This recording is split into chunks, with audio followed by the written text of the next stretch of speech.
we are meeting here today on the beautiful country of Ghana here on the Adelaide Plains. And I respect to the elders, past and present. We're not too far away from kick-off here today. 5 o'clock kick-off, MetroStars taking on Adelaide, Croatia Raiders. The first room is starting on very, very soon, but a big game here. And also, all thanks to title for $50 for every single goal scored in this game. Goes towards the tally towards against Adelaide. So like I said, it's great players doing it. $50, put that into keeping the hands on thanks to title. So far we're at $850.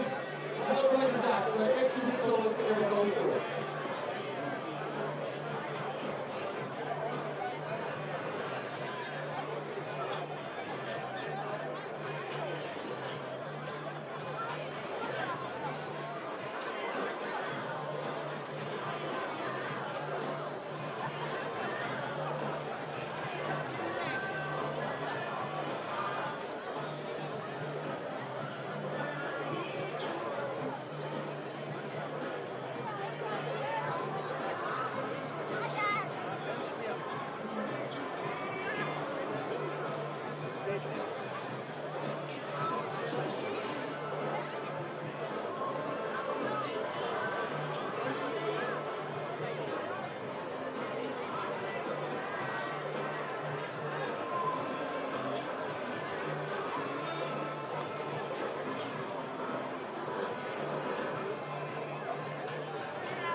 Kickoff is only moments away, and we're getting ready for the Croatia Cup final between MetroStars and Adelaide Croatia Raiders.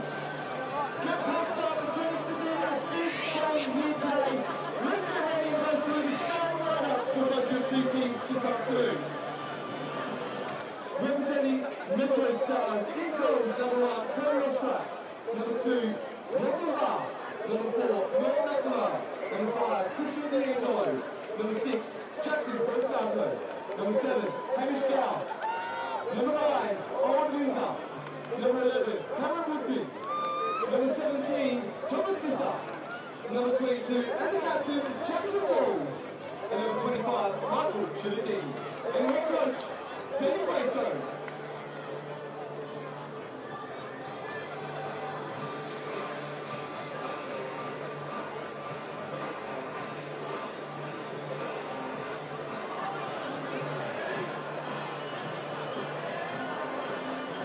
And switching over to the other team, the Adelaide Croatia Raiders. Starting well up, number 3, Chuck Oxterstock. Number 4, Colin Laird. Number 6, Noah Kosheva. Number 7, Sebastian Knakin Lukuru. Number 10, Corey Deach. Number 16, Alessio Ferrucco. Number 19, Liz Hampton. Number 20, Ryan Marco Toriani. Number 22, Carlos Vincent Barrow. Number 26, Yuko Ikima. Number 42, Fulham Lueza. And head coach, Jules Agnew.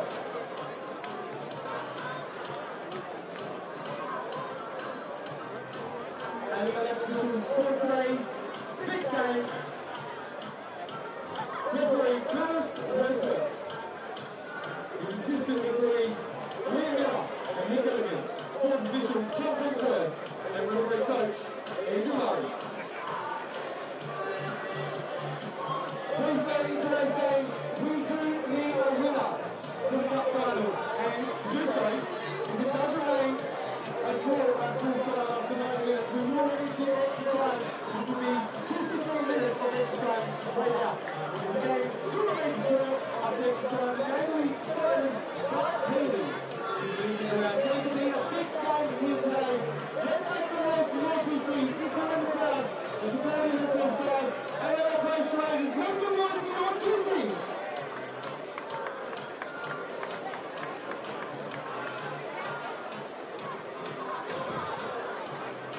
Alright, that was shocking. We've got a big cup final coming up. Make some noise for MetroStars. We're here supporting him. Make some noise. Good start.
It is Cup final day here at Surface FM Stadium. MetroStars versus Adelaide Croatia Raiders for the Federation Cup in the year 2025. Both sides set and ready to make history for both of their clubs after having already qualified for the national rounds in the Australia Cup. Now looking for glory in our beautiful state of South Australia. I'm your commentator, Seb O'Neill, joined by Simon Jimenez. Simon, what a day so far, and to finish it off with this, cannot wait. Yeah, absolutely. Can't wait. Somehow the weather's cleared up for us. We've had rain all up in the lead up to this, but the sun's shining today. Not too chilly. I think perfect conditions to get our twilight kickoff underway. Bring it on.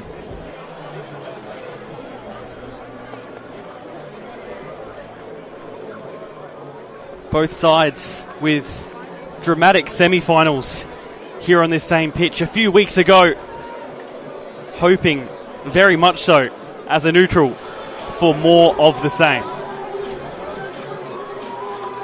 We've just had the WMPL WSL Cup final in which West Adelaide came out 2-0 winners and claimed another cup final trophy for themselves against Football SA and TC. And now our focus, the crowd's focus, your focus at home turns to this one.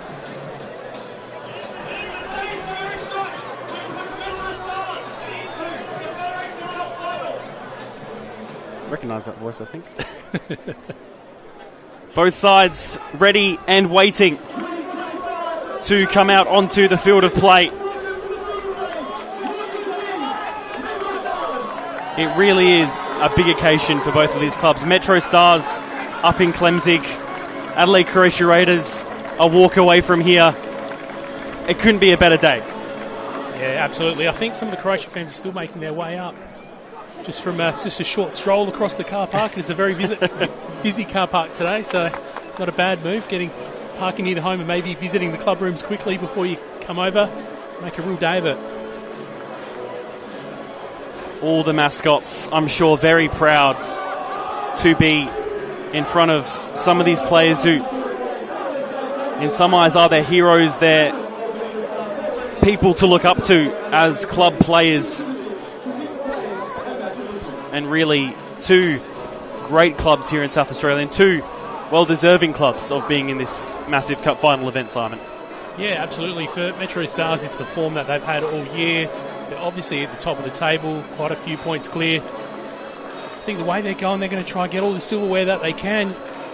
this year, but Adelaide Croatia Raiders are a club with so much heritage, been around for such a long time, and that tie that they've got with the community as well. It means that you've always got a really exciting atmosphere when they do come, even though, let's be perfectly frank, they're the underdogs today. But their crowd will absolutely be here, making sure they're up for it and ready to really bring a stiff challenge to MetroStars. Plenty more to talk about, but for now we will pause for the Australian National Anthem.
Both sides go through the rest of their pre-match formalities. We'll go through the starting lineup, starting with the designated home side for this afternoon, MetroStars. The one change, Jackson Fortunato comes in for the first time since round 13 as Christian Satira moves down to the bench. A Cody Ostrike in goal, as he has been for all league games this season. A back four of Lachlan Barr, Noah McNamara, Kristen D'Angelo, and also captain Jackson Wools. The midfield consisting of Hamish Gow, Cameron Woodfin, and Jackson Fortunato, aforementioned, and the front three of Owen Windsor, Thomas Visser, and Michael Cittadini.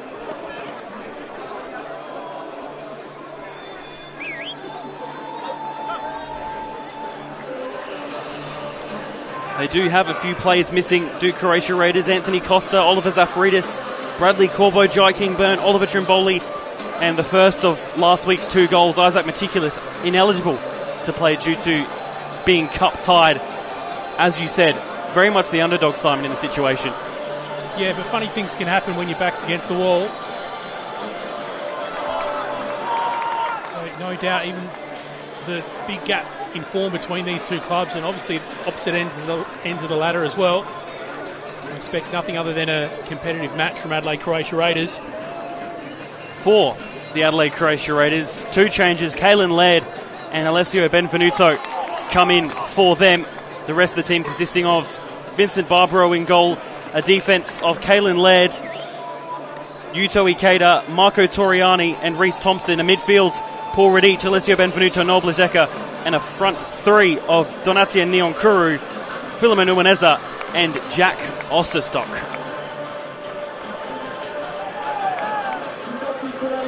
Both captains there coming for the coin toss. Our refereeing staff, Curtis Wordsworth in the middle, Liam Miller and Nick Elligan as our assistant referees, with fourth official Tom Brinkworth. A very, very good refereeing staff, Simon.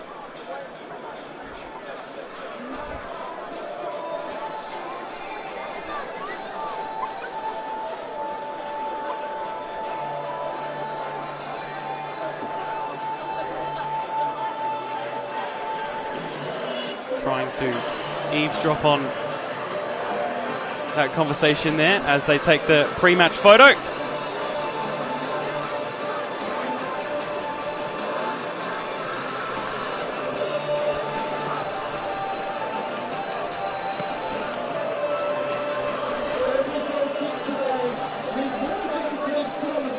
There is new signing Lachlan Barr, joining over previous with Perth Glory, but also with Adelaide United.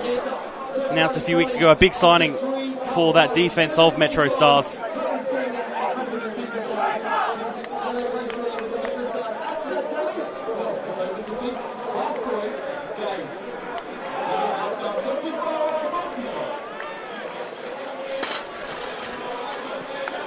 Almost all ready for this one here. And another one to focus on is that man there, the captain for this afternoon. Marco Torriani, the Italian, joined from Adelaide Olympic this season and captaining Croatia in a massive cup final for them.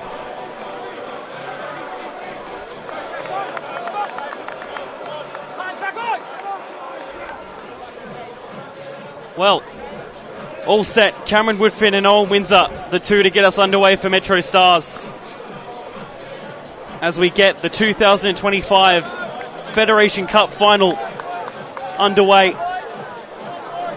And really, the excitement has been building all week.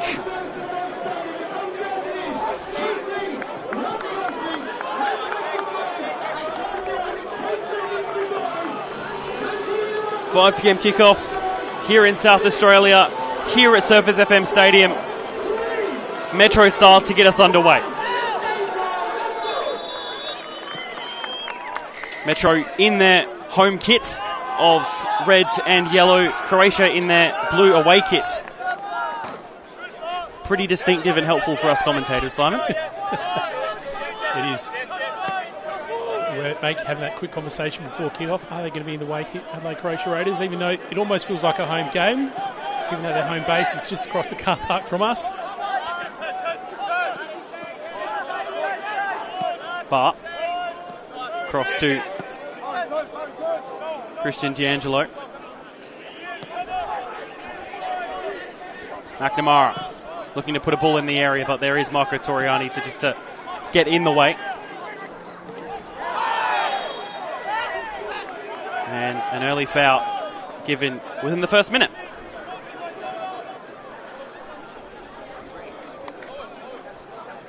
And an early injury, which is really not what Croatia Raiders need after, as I previously mentioned, quite a few outs. Having another one would not do their side any favours whatsoever, Simon.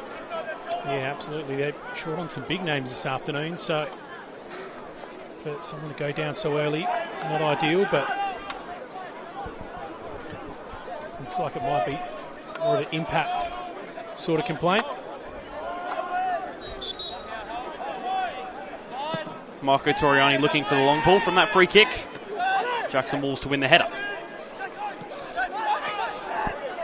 Here's Woodfin. Across two Walls.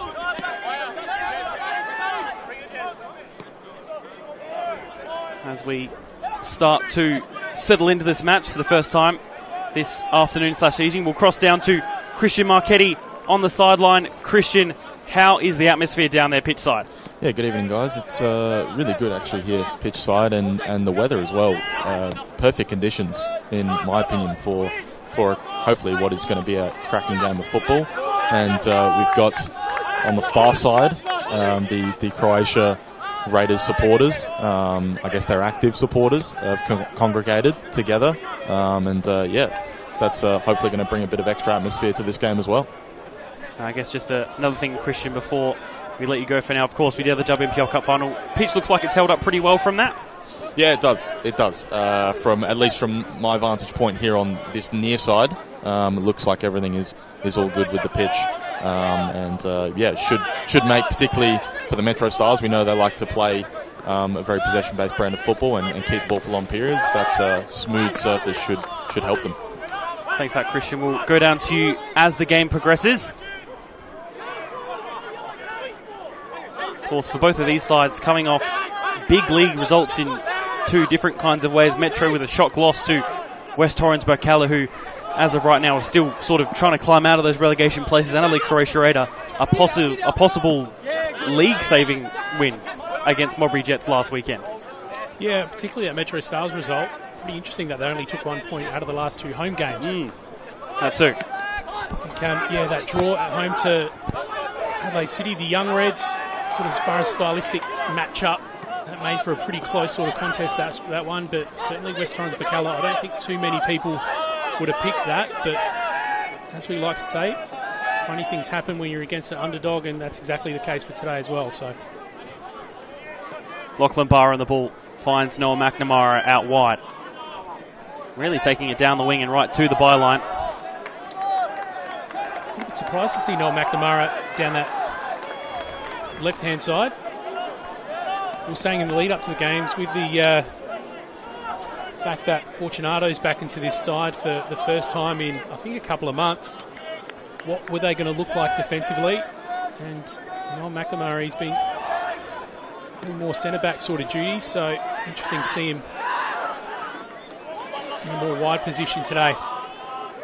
Jimenez are just losing the ball there and trying to drive forward himself to try and win it back, just unable to.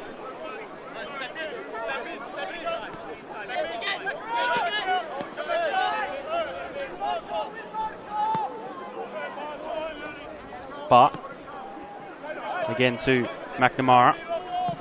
Puts in a good cross in on his left boot. Falls the edge of the box. Hamish Gow deflected away, still in the area. Needs a finish. Good save by Barbaro. Was needed to be able to keep that one out. Marco Toriani's a real general defensively for this Adelaide Croatia Raiders. As we see that replay there, sorry Simon.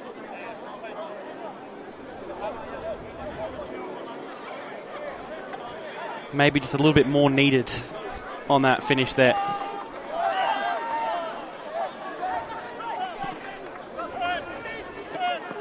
D'Angelo.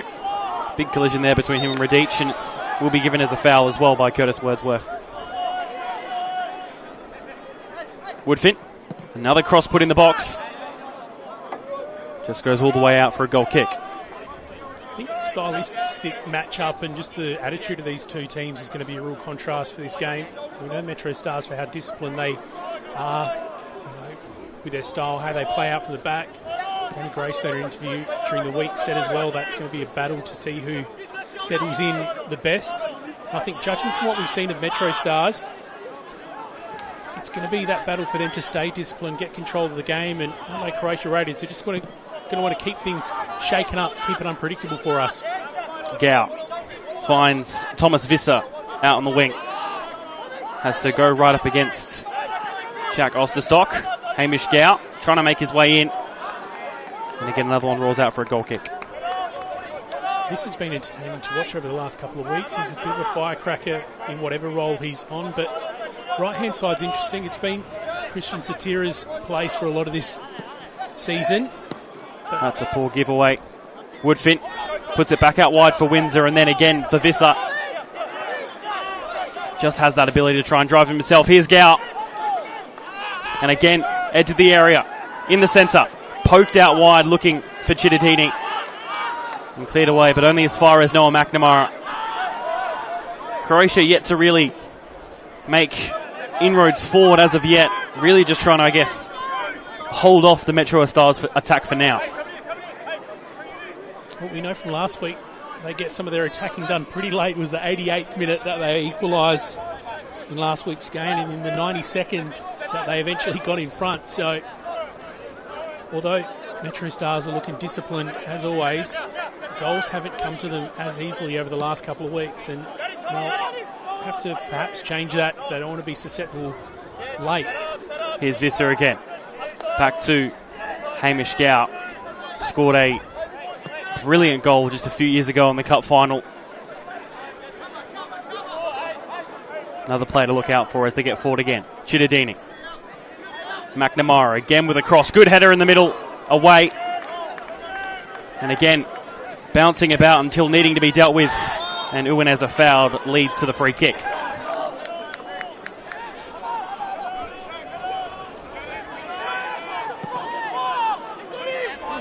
It's a long ball over the top looking for Neon Kuru as the Croatian fans get more excited. Neon Kuru against Wolves, puts the ball in the centre, back out for a corner. Much to encourage the Croatian support. I think when Neon Kuru gets the ball at his feet, he has that sort of effect. He's always just so energetic, and he was well placed to run onto that ball. Unfortunately, Jackson Walls not intimidated at all by his pace. Osterstock to take the corner. Goes short to Neon Kuru. Flicks it back. Looking for that ball in the centre. Finds the edge of the area. The hit deflected and bounced off of D'Angelo. I think it was. And now Windsor going forward. The Englishman just trying to find a real option. McNamara now.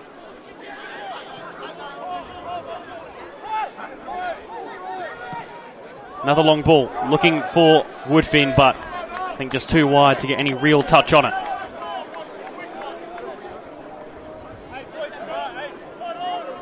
Just looking at both of these sides' cup runs, you would have to say the draw was probably a bit more kinder for Croatia Raiders than it was MetroStars. We'll hold off on that in a minute as they look forward again. Metro Cittadini falls to Fortunato, back out wide to Vissa, looks for the left foot and deflected away once again. Now a bursting run forward from Neon Kuru, has pace to burn against Jackson Wolves, almost going himself. Jackson Wolves, a very, very smart defender, wins the free kick there. Once again, Niankuru breaking away at pace. What you fear, though, is although he's able to get those balls, pick it up loose and advance it forward quickly, will the support be there today? He's got Radic in the middle, and he's sort of been the less favoured striker to Anthony Costa this year, but a chance to impress coming into the starting 11 today. You're right, Seb? You had a bit of a coughing fit. I'm all right now. Yeah, just going back to those cup runs, MetroStars getting the bye in the first round as well. Gawler Eagles in the second round, but then all MPL opposition, Modbury, Campbelltown, and then Comets in the semi-final. Whereas Croatia have played all rounds they could, but against Apollo from the Limestone Coast, where that was a 15-0 win, and one on the bench, Stefan Mateo, scored, just need to count that there, 6 that afternoon down there in Mount Gambier. Round 2 against Elizabeth Grove, Cumberland, and they didn't face MPL opponents until the semi-final in FK Beergrad. Before that, it was the Hills Hawks. Having said that, I don't think anyone expected them to get the win against FK Beergrad, and that's exactly what they did. But yeah, certainly in the lead up to that game, it was definitely the softer run, the 15-goal effort against Apollo. I mean, a bit of a stats boost for them. No disrespect to Apollo, of course, but yeah, they got the job done against FK Beergrad, and they seem to be a team that's capable of getting big results as well. Whereas MetroStars, there has perhaps been a bit of a question mark whether they can get it done in the big dance, and I think Comets obviously gave them a bit of a fright. They haven't been the best performing team in MPL SA this year, but the way they came out and put it to MetroStars in that game, took them all the way to pens, showed that MetroStars are vulnerable. McNamara to Cittadini. It's a nice ball found to Hamish Gow. Back out to McNamara, across at the back post, which will go more than further than Thomas Visser. And I think just continuing on from that point, Simon, I think for Metro as well, it is the weight of expectation at the same time. They're a team that's currently multiple points clear on the top of the table. They're in a cup final. They're in the Australia Cup. If they keep the way in the league, they'll be in the Australian Championship. There's multiple trophies on offer, and I think they're such a team with such quality as well that they're probably expected to at least win 2 of those trophies, realistically, or 2 trophies all season. It's funny, you were talking about on the podcast during the week about expectations, and I think if you're MetroStars, you have to expect to go after all of it. You've got the cup prospect in front of you here. You go in expecting to win, of course, the league. You know, they've got one hand on it at the moment. I think you've got to expect to get everything, but expectation can be a really funny thing, and it can weigh on people. That's a brilliant little ball by Cameron Woodfin. Another cross in from McNamara, headed away and then cleared again. It's a lovely little touchdown there from Lockie Bart. A huge signing for them in a position where they already seemed quite stacked in defence. I was a little bit surprised with the signing, just from the fact that they have been such a solid team this year. I thought, did they need some additional firepower? But God, they got it. I think it's 35 appearances in, 35 just with lots across both teams in A-League.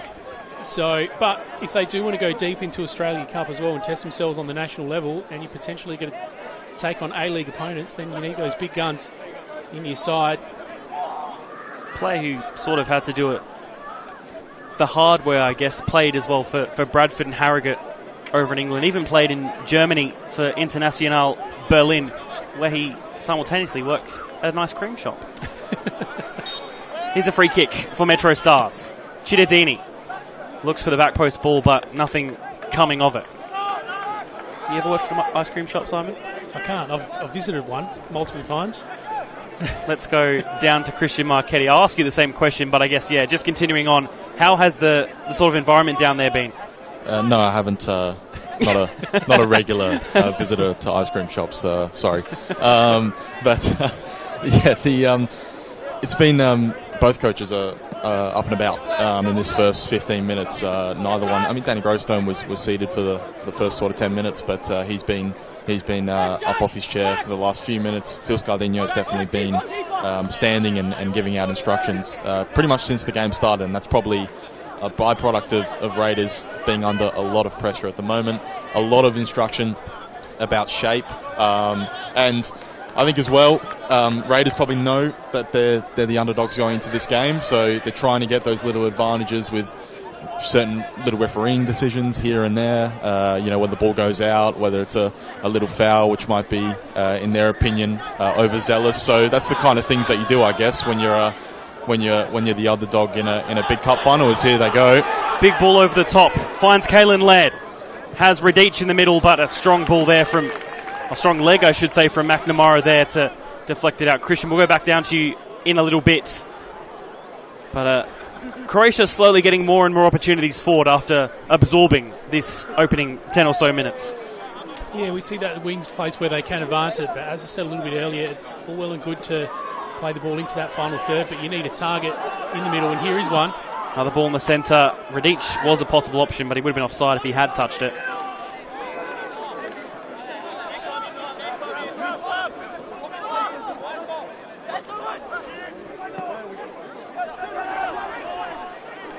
Here they go again. Nice little chip over the top, only reaching Cody Ostrike, who, since coming into MetroStars last year from Lions FC, has been absolutely outstanding. Hard to believe he is only 21 years old.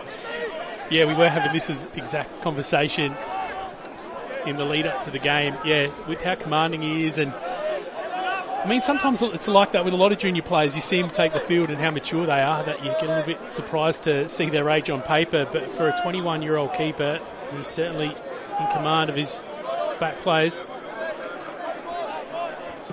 And to be honest, it is a bit of an anomaly. Both keepers are 21 years of age. It's not normally a position where you probably see some of the youngest players in general. 21, did you say, Barbara? 21, both of them. Yeah, and Karate Muski, 19 years of age, the backup for Adelaide Croatia Raiders. If we're trading goalkeepers, Ale Dos Santos for MetroStars, 17 years old. That's impressive. He hasn't seen a lot of action this year, whereas Croatia, given what their ranks look like, they've been forced to give some young players a go, and they've got plenty of youngsters in the club. Speaking of that goalkeeper position, they have used 4 all in all this league season, which is quite phenomenal when you think about it. And it probably has been a season of, I guess, sort of injury / unavailable crisis as we see this afternoon. Just on the topic of youngsters, just on a bit of a count, can maybe come back to me with this one. I'm trying to see who average has the age most young players. I'll let you do the maths as we let play continue on, Simon. Here is Lachlan Barr on the ball. Might just be getting caught there. But again, more smart defending from the 31-year-old that time to win a free kick for MetroStars. Kalen Laird and Philip Wineza, the 2 youngest players for Adelaide Croatia Raiders. Christian will cross down to you, have a little bit more on this age subject.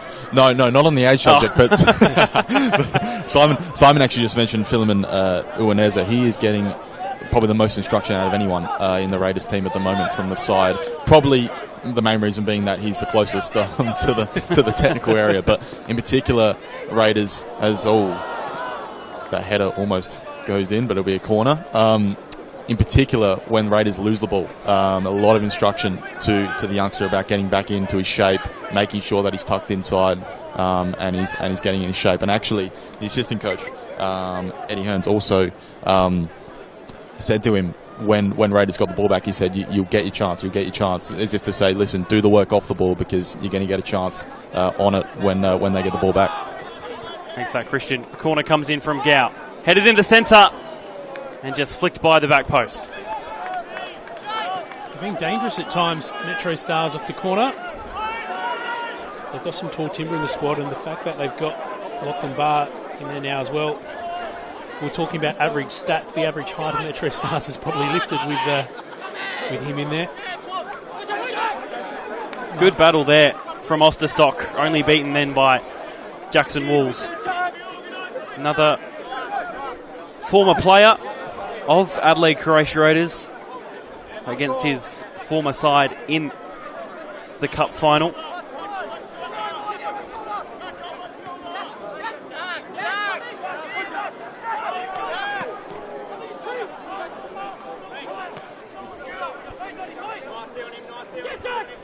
The sun has started to set a bit more for this twilight kickoff here in Jeps Cross. Probably can't see it as well on where you're watching from home, but on that broadcast side, the fence is lined with people, and it is a pretty good crowd as well. Yeah, it is, and it's good to see the Croatia active supporters there as well, flags and all. Ball goes wide. It's a nice one to Osterstock. Low ball in the centre, cleared away by the captain Wolves. Just on the topic of crowds, Adelaide Croatia Raiders, one of those teams where if you know they're involved in the fixture as well, they're going to bring some numbers. They haven't got the biggest flag though. That checked one that we can see opposite our position is pretty impressive. Maybe if he waves it about, get a bit more attention from the cameraman. Here's Neon Kuru. Again, that battle against Wolves, a very intriguing one. I think, a little spill there and a bit of a mess in the box in general there between, I think that was D'Angelo and Ostrike. Just maybe a lack of communication a little bit there. A little bit uncharacteristic, to be honest.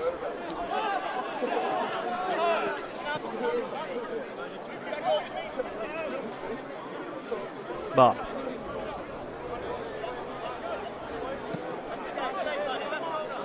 across to D'Angelo. Now with Visser.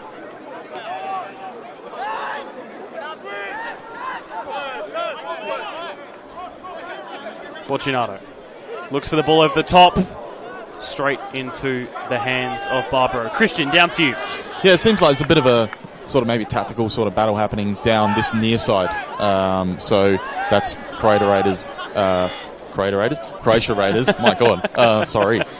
Croatia Raiders' right-hand side and MetroStars' left-hand side.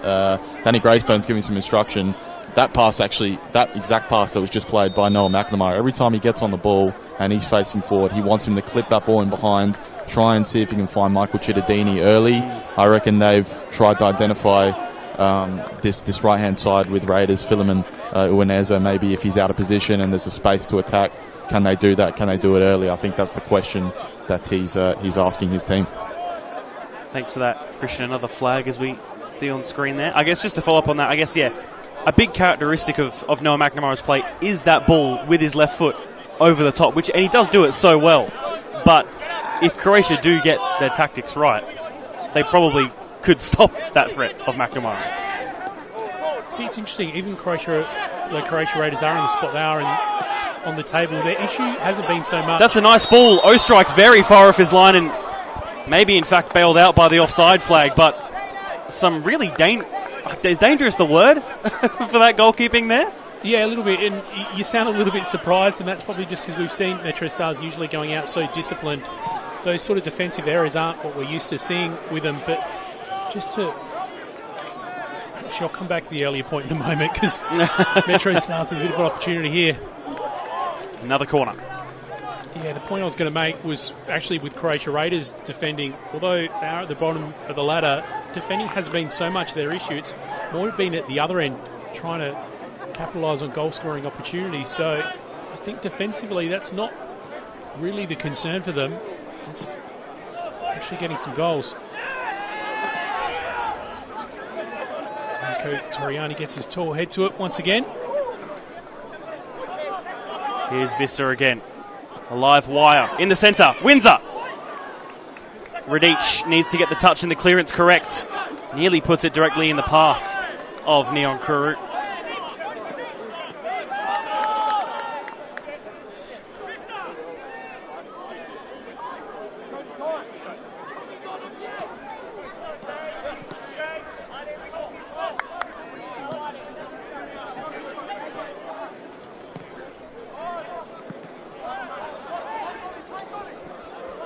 Neonkuru. Touch goes out of play. Thompson tries to steal a few metres, as I think most players do like to do on a throw-in. And on most things, I think. See what they can get away with is the main thing. Actually, Christian was saying before, down at the boundary, both benches were pretty active in giving the referees a little bit of assistance, which I'm sure the officials always appreciate.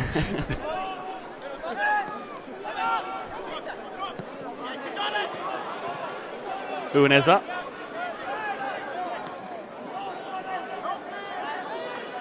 Good touches there by Laird.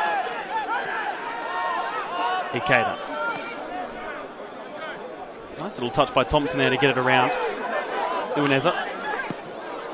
Long ball by Alessio Benvenuto. Probably someone we haven't spoken about yet, but probably someone who hasn't started too many games this season has Alessio Benvenuto. Been mainly a bench player. Another player actually joined from Olympic as well.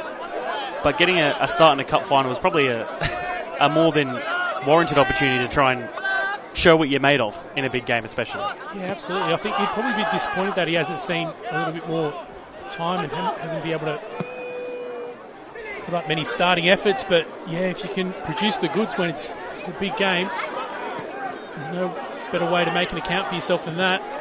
Another attempted cross by Neonkuru heading out for the corner.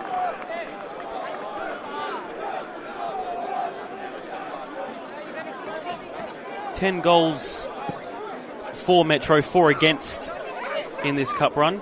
Adelaide Croatia Raiders, bit different. 3 against, 27-4. But to be fair, 15 of those did come in the first round against Apollo.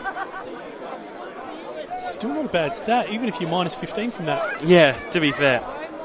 They had 6 against Elizabeth Grove as well. Another corner comes in. Ostrike could only really get fingertips to that. He is kept in by Woodfin to continue the play forward. Windsor will need to try and win this header. Flicks it on for Cittadini. Has 3 around him. Chopped once. Still going is Cittadini. Unable to get a pass. Unable to get past Yuto Ikeda. It's given away to Visser. Ikeda put forth a decent attempt up until that moment. He was pretty composed, but fortunately let himself down with that clearance.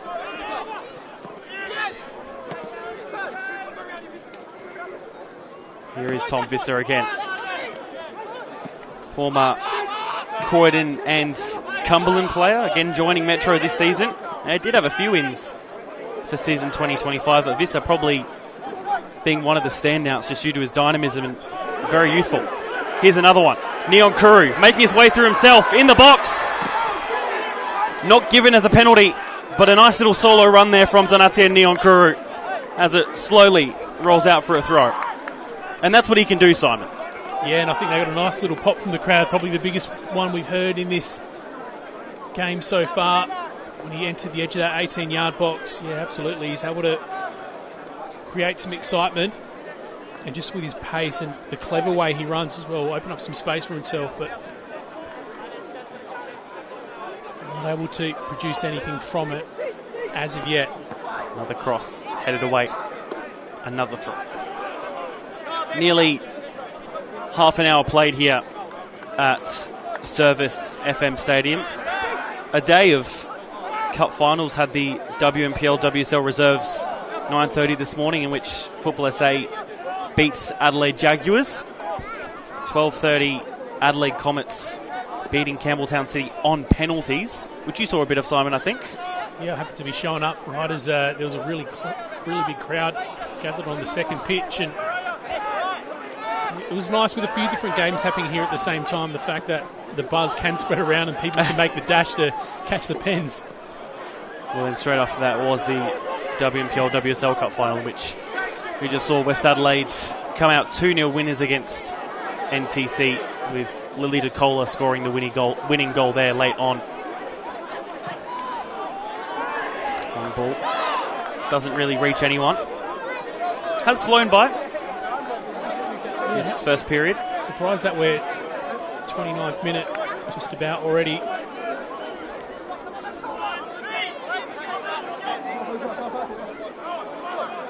And it's an opportunities at both ends too.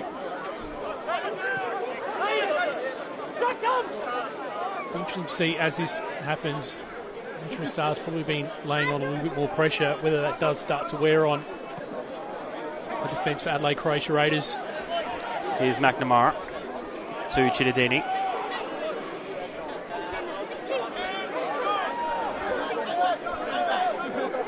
Back to Bart. Christian, we'll go back down to you.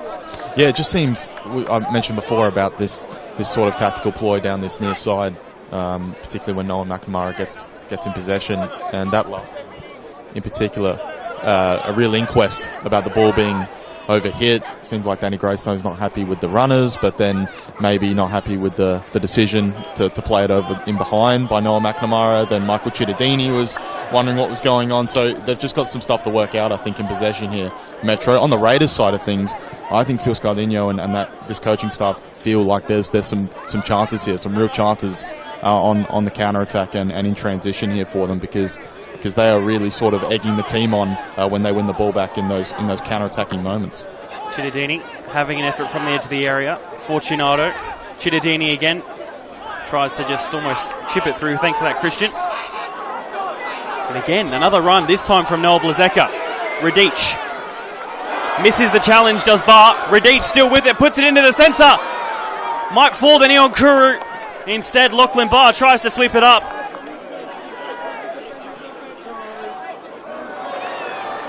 Wins it back. Neon Kuru, right on the byline. Cuts it back in the centre.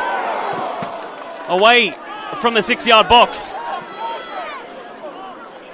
And Metro, again, as they did against Comets, maybe just caught a little bit off guard. I think that was pretty badly misjudged from Lachlan Barr, to be completely honest.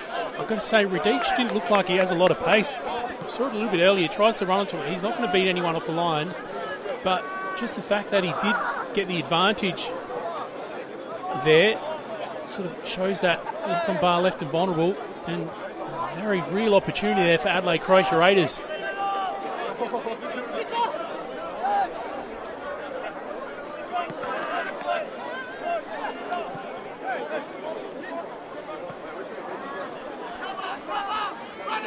Again, Metro forward through the American Woodfin. Cross deflected away. Again, rolling for a throw.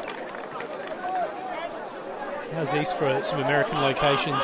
East Tennessee State University is the university, obviously, where he played, and from Chattanooga is the place he played at the Tier 3 of the American competition.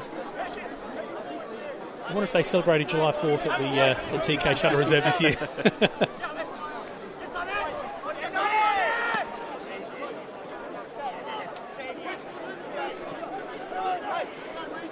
Here's Cittadini again.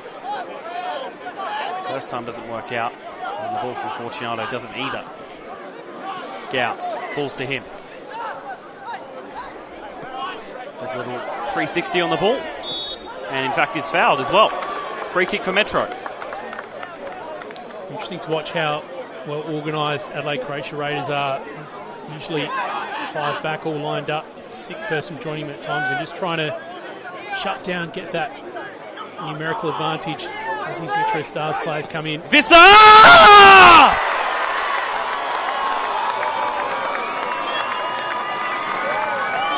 A goal of the highest quality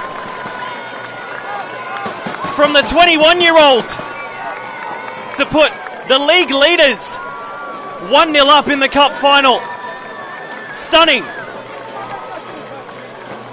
I feel a little bit bad there. Maybe like I put the commentator's curse on, saying how well Adelaide Croatia Raiders are looking and how organised, but they were protecting that space inside the 18-yard box. And how did MetroStars respond? From shooting outside of it. The way that he manoeuvres through that blue defence with ease. And almost just loops it over Vincent Barbaro in a way. It doesn't go to him or either side of him, it just goes over. It was really impressive. And we've seen Visser play a lot on the right-hand side as well, and he's tremendous at carrying the ball in, dribbling it in. He's got a lot of confidence there, and he's able to do that. Maybe that's the ticket for him, playing off that right-hand side, so he can get that really quality left boot on it. Well, Christian, we'll go down to you. How has the environment down there changed? Well, the Raiders bench is obviously much more quiet now. By the way, guys, Danny Greystone just come back out of the tunnel. I don't know. I think he just went down for a quick loo break during the goal celebration. Did he miss the goal? I was watching the game, so I don't know. He might have snuck down the tunnel. As hang on a minute, Seb, here they come. Windsor, another ball through. Here's Cameron Woodfin. 2 in 2 minutes, and the American gives them a 2-goal buffer in remarkable circumstances. I think everyone here caught off guard. It's amazing how quickly things can change. Just a couple of minutes, MetroStars to go 2 up. Mentioned before, just would they eventually wear Adelaide Croatia Raiders down, and it looks like they eventually did that. Maybe let Adelaide Croatia Raiders feel a little bit too comfortable and gave them that space. That Visser was able to take that shot and get the first goal, and then that second one just striking them while the iron was hot. Take full advantage of maybe Adelaide Croatia's just picking up the pieces at that point. Christian, go back down to you. Same question, but take 2. Yeah, well, I was just talking about the sort of the atmosphere of dejection, I guess, on this Raiders bench after that first goal, and it's obviously even worse after that second goal's just gone in. I'm not going to be interrupted by a third here, am I? No. But I think it's more so because they actually were in the game, right? And there was a period probably there before these 2 goals where they were looking a little bit more dangerous, kind of going forward on those counter-attacking moments. So it's a real just 2 sort of sucker punches that have come out of nowhere. So yeah, not a lot of communication coming from this bench now, and probably thinking about how they can get back into this, because it's if it wasn't a big task for them going up against the league leaders before the game, it's certainly a massive one now. Thank you for that, Christian, and yeah, you weren't interrupted by another that time. But already the game's taken on a completely different shape, and Croatia have by no means whatsoever looked like a losing team at any point, I think, so far, as we see another MetroStars ball come into the area. In fact, they've had good chances. Yeah, they have, but to Christian's point as well about them having probably the better of the chances in the lead-up, I'll pause that thought. Here's Nelbon over the top. Here's Radic. O-Strike waiting and ready to get down for that one. Just to finish that thought, I think it sort of goes to how well drilled and how disciplined MetroStars are, where even if they aren't getting the majority of the opportunities in the moments leading up to where they do score goals, they seem to be able to quickly take those opportunities when they do present. They're not a team that has to all of a sudden win back momentum and change the way things are going. They can happily just defend, and when they do play it out from the back or win the ball up from a high position, their runners are just able to create something. And it helps when you've got the likes of Visser on the right-hand side today, and you've got your Woodfins, and they're players that are really comfortable with the ball at their feet, and the way they can draw defenders in just leaves gaps, and it looks like that's what kind of happened in those 2 instances.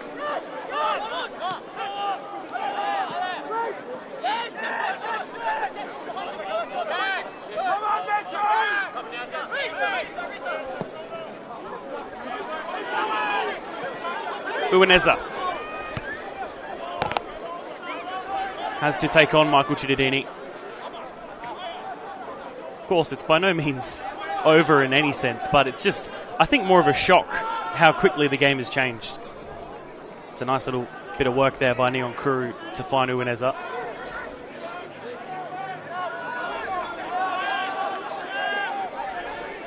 Thompson.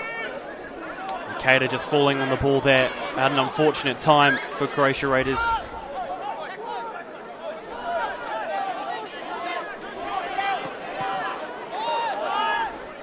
Woodfin. Now with Walls. Nearing the 40th minute. Just going back to your point about the shot just being how quickly those goals happen consecutively as well. I mean, considering against MetroStars, I think for any side that's not much for a real shot, but to do it in such quick fashion, then you really got to think that possibly stings a little bit more, because you've got to think, what did we do? Did we turn off at that moment, and was that our own fault rather than due to their ability and creativity? Was it just a case of concentration? Neon Kuru again on that far side on the wing. Tries to take it past one. Still on the byline. Needs to find the cut back. And again, just a slow rolling ball to Cody Ostrike.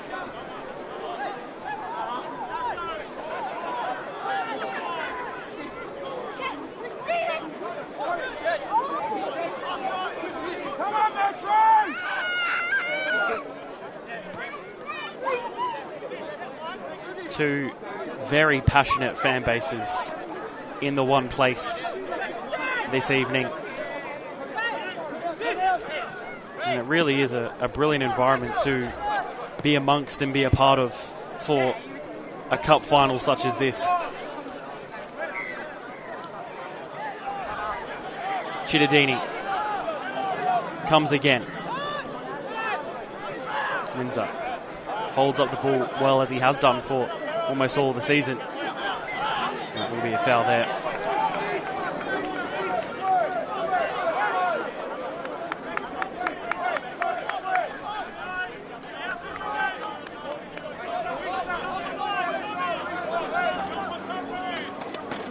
I think for Croatia Raiders right now, it is maybe a fact of sort of just holding out until half-time. I don't think they've had a few chances, but I think holding out to the half might do them a bit of good and just sort of keep them stable in the second half and being able to have that chat with the rest of the team as well. Yeah, possibly, but the flip side of that as well is that you're already 2-0 down. You're going to have to pursue this game eventually and maybe open up a little bit in order to create something. Do you want to waste any time? Or do you just want to see what you can take your chances as soon as possible and see what you can create? But I think you're correct in that. Either way, you want to wrestle back control of the game a little bit. Unfortunately, against MetroStars, they're probably the trickiest team to do that against. Croatia do have a very, very good record here at Surface FM in finals, whether that be Grand or Cup. So I'm sure that is something they would like to maintain. Windsor finds himself out wide. Owen Windsor tries to slip a ball through. Osterstock keeps it with it himself and tries to go forward with it, but is fouled in the process.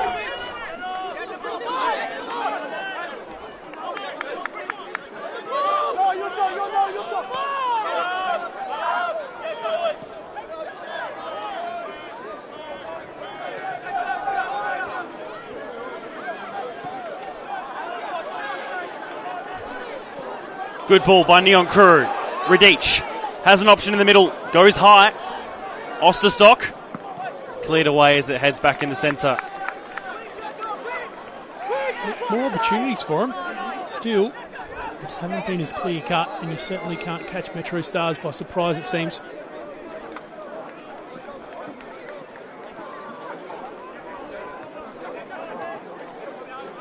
Just looking at Raiders, how they stack up height-wise. With the exception of probably Toriani, I don't think the opportunities are going to come from those advanced throw-ins or corners either.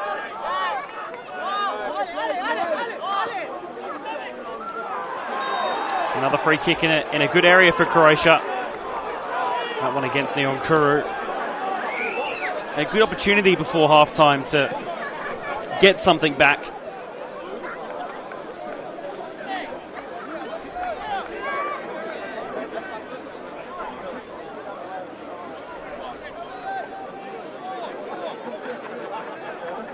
Bad place to win the free kick. You got just enough room to let it dip if it needs to. And just about straight in front, so there's a lot of goal face to protect for MetroStars. Looks like 4 men in the wall. And 2 more reinforcements just either side.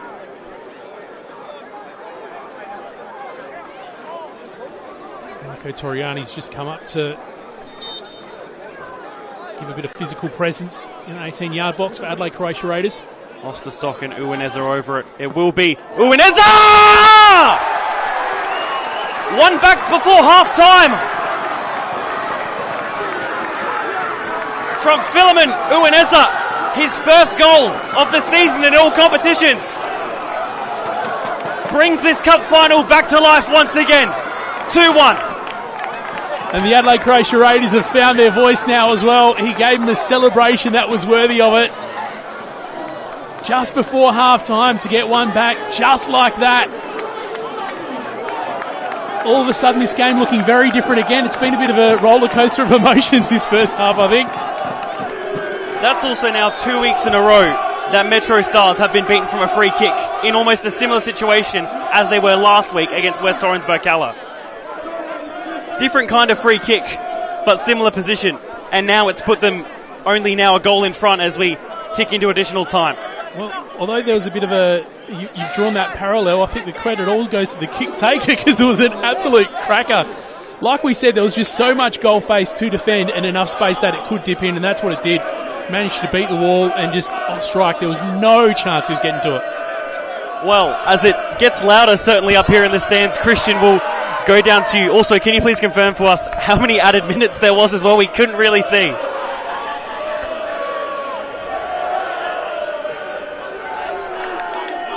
I think he's caught up in the moment too, Simon. 2 additional minutes I saw, so another minute 20 or thereabouts. Here is Jackson Walls.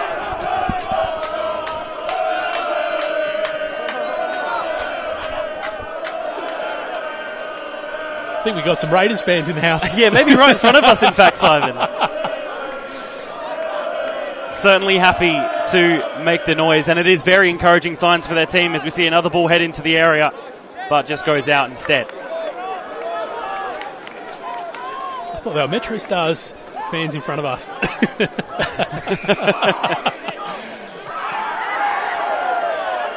Advantage played by referee Curtis Wordsworth. That will just right off play. We'll try go down to Christian again. Christian.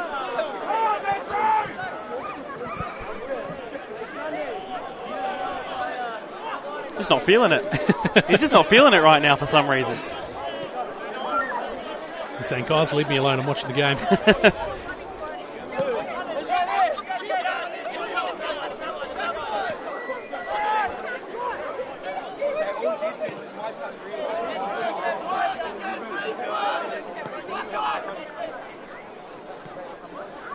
Woodfin.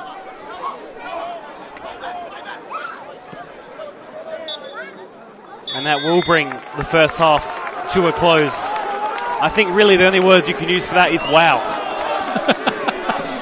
We said earlier it was a bit of a roller coaster, and it absolutely was. MetroStars eventually go against the run of the play to break the deadlock. They then smash the deadlock by following it up. Seemed like a minute later with the second. And Adelaide Croatia Raiders capitalising from the spot. Given some of the physical pressure that they've had from MetroStars, they may be giving away more free kicks later in this game. And if you got Uwineza taking it from that central spot, I think there was nothing that would have stopped that effort. So maybe from the spot might be where Adelaide Croatia Raiders can really make a difference. Well, there is your halftime score. MetroStars 2, Adelaide Croatia 1. And the support is incredible. A strong support is sometimes often the proving point as we see the highlights from what has been a pretty incredible first half. An early opportunity there for Owen Windsor. And really it was all MetroStars for the first 10-15 minutes, Simon. Yeah, that's exactly right. But eventually Adelaide Croatia Raiders managed to create a few opportunities of their own. I think overall they defended pretty well. Just you can see the numbers that they've got. Just trying to get that advantage, but you see that one from Visser. 2 players going to converge on him, but he just gave himself enough space and enough time that he could get that boot on sort of around it. And look at that one. And Woodfin straight after. And I think after this one, it was probably a bit of a state of shock for most people, just due to how quickly it was and how I think unexpected it was in the match. It didn't feel like a type of game where either team should have really been leading by 2-0 at that point. Yeah, I think that's fair. Let alone to see 3 goals overall. I mean, this one is I was going to say the pick of the bunch, but between him and Visser, I'm not too sure. The strike absolutely set flight to try to chase that one, but even though he covered some incredible ground to get that dive, there was just no chance he was going to stop that in the end. But we were having that conversation a couple of minutes before that. Do Adelaide Croatia Raiders need to stop, take stock of where they are, win control of the game, or just keep going? And I think it was them keeping it going there that they were able to create that. You can see that sunset behind the Service FM board. Quite the sight at Twilight Service FM Stadium. Yeah, certainly a lovely evening here at Jeps Cross. And a big second half certainly to come. Half-time here, MetroStars 2, Adelaide Croatia 1.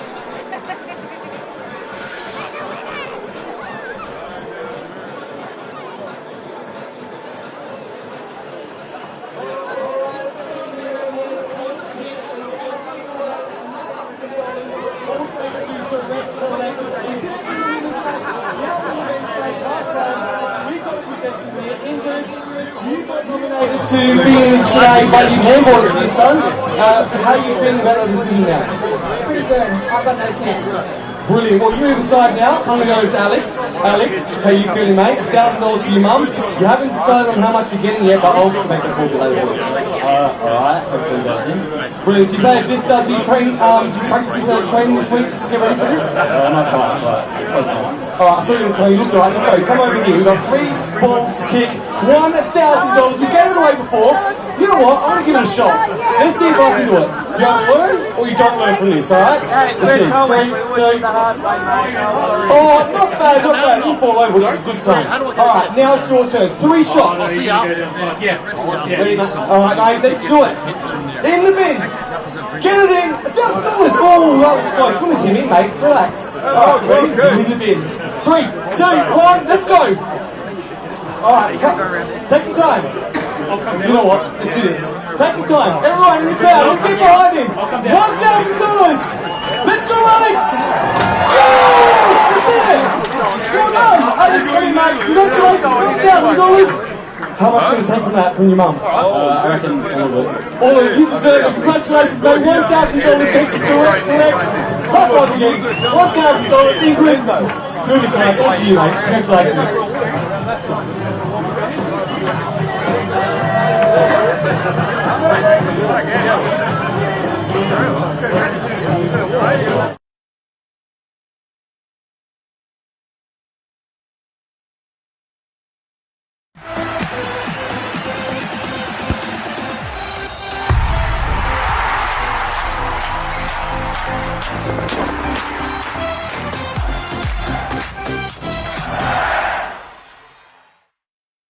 For over 25 years, HPG Homes have been helping South Australians build and own their dream home. Whether it's a house and land package, custom build or development, our HPG fixed price guarantee ensures no nasty surprises or price changes along the way. We're committed to quality, affordability and creating a way of life for you and your family. Fixed price turnkey. It's gotta be HPG. HPG Homes. Imagine storing energy now and using it later. Travelling time zones without the dirty footprints. Imagine being remote but never far away, or having lights that safely guide you home. Imagine communities run by the sun, but did you know it's already begun? We're connecting South Australians to an energy future we can all be proud of. So imagine the power of possibility.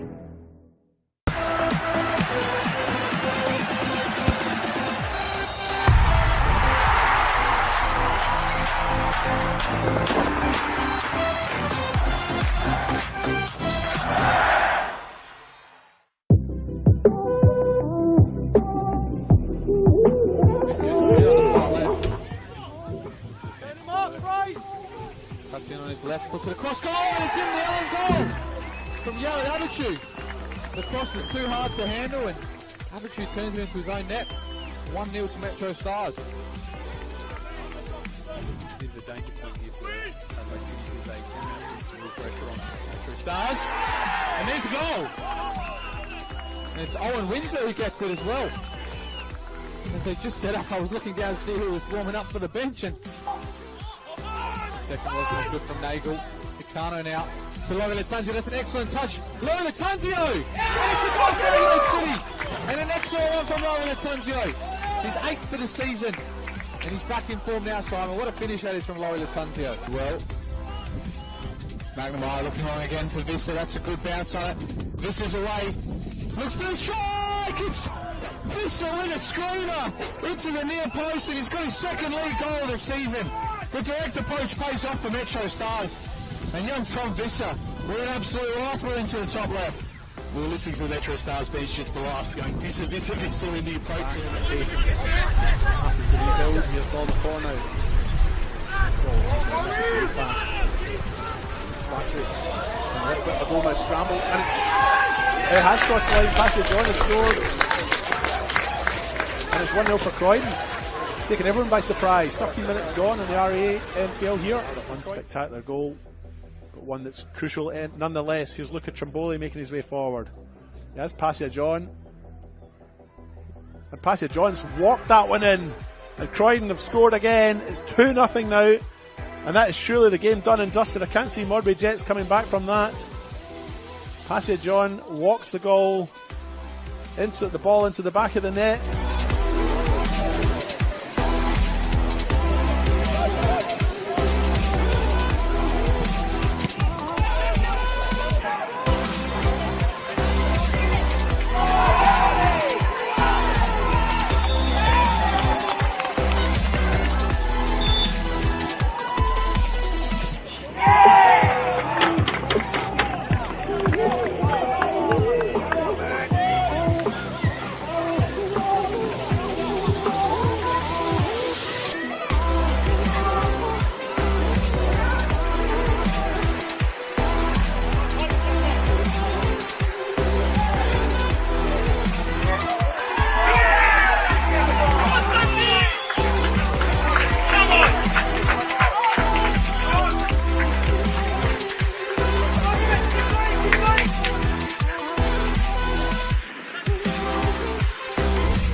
Here's a chance for Adelaide United. Tatu gets that shot off, and there it is.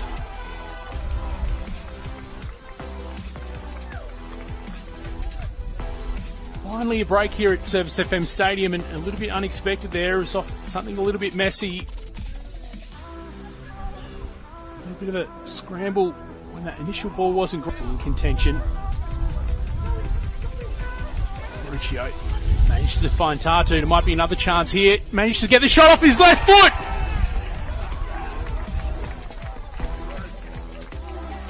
And there's our flip. Managed to get it done on the inside side of that far post. Standard chance against the experienced 33-year-old. And Amlani Tatu, what can he do from here? Tries to get past the player. Left foot. Ends up cutting it back. And there it is! Brodie Burkett.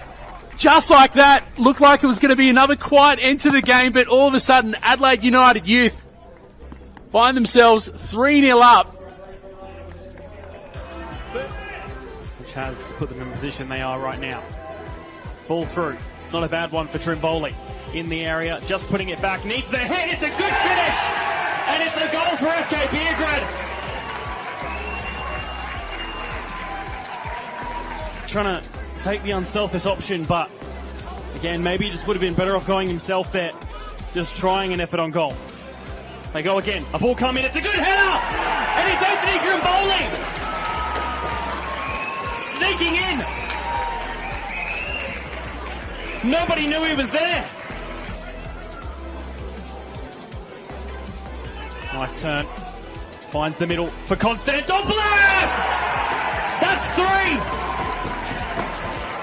And Christian Konstantopoulos finds the goal to make matters worse for Adelaide Croatia Raiders.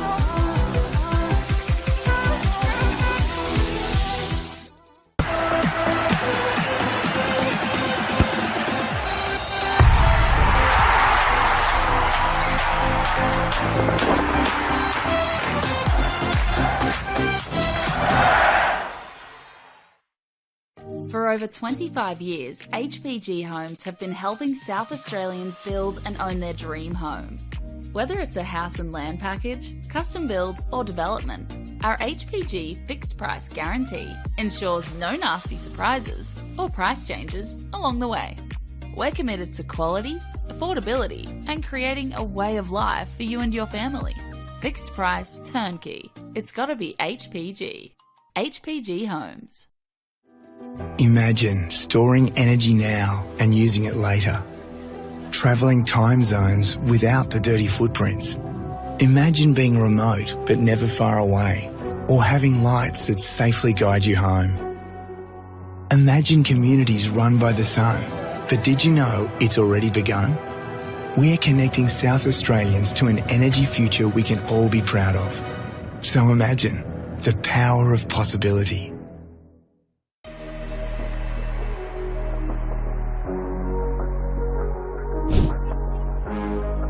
Attempted touch on there by Kabidi. Still with it. Here's Binyam Kabidi! A brilliant goal from a player with such quality. And it's nothing more to get Adelaide City up 1-0, 5 minutes in. Round 12, the Here's Greco. Puts a decent ball through. Needs to find the centre. Finds the back post instead. Touchdown. Needs a hit. Greco gets the touchdown. Flicks it into the middle. Has the strike! That's a brilliant goal from Adam Martinello. Just before the break. Nice footwork. Making his way through. Trying to get past Meladama. Putting a ball over the top. And it's not a bad one for Luca Trimboli. Has the effort on goal. It's a lovely little finish from Luca Trimboli. Getting it in at the far post from range 2.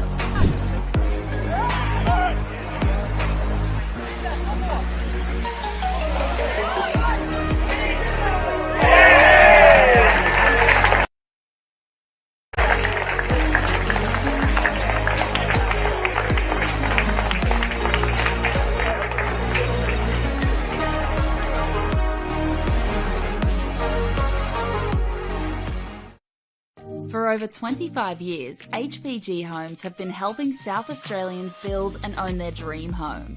Whether it's a house and land package, custom build or development, our HPG fixed price guarantee ensures no nasty surprises or price changes along the way. We're committed to quality, affordability and creating a way of life for you and your family. Fixed price turnkey. It's gotta be HPG. HPG Homes.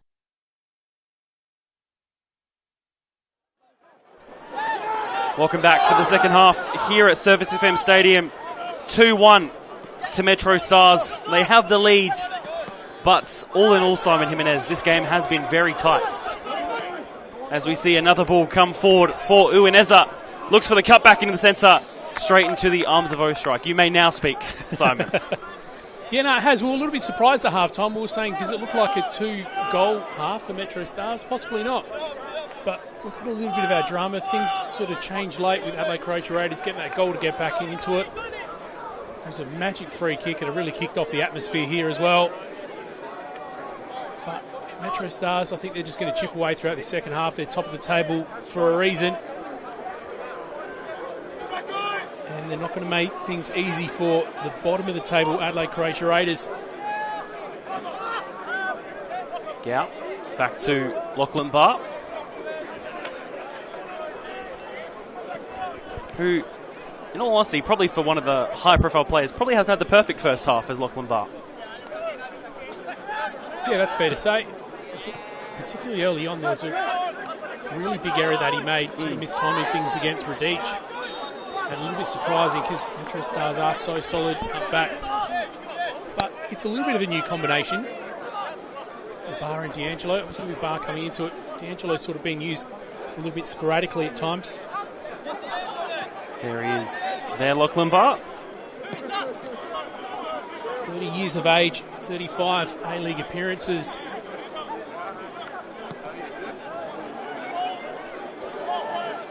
Another one down the wing. Again, Visser already has a goal in the cup final. Headed away to the back post, put back in the area on the edge of the box. Here's Gao!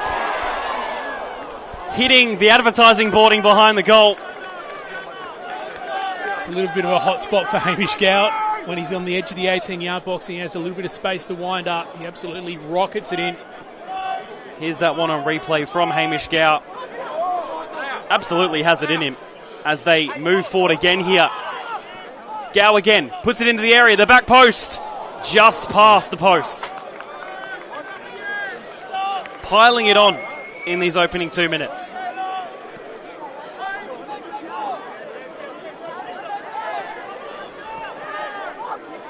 Raiders under some pressure here.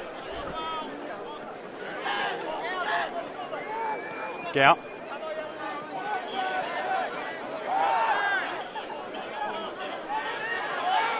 Redic turns twice on the ball there. Nice flick over for Osterstock. Has D'Angelo to beat. D'Angelo makes the challenge.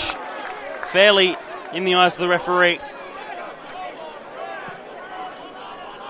Did really well. It wasn't an easy place to make it a tackle because I think it did just come over that over the line to the 18-yard box. And he managed to get around and get to the ball.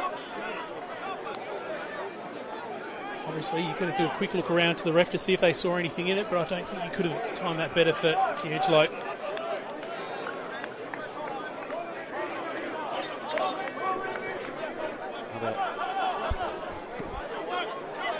Free kick taken short.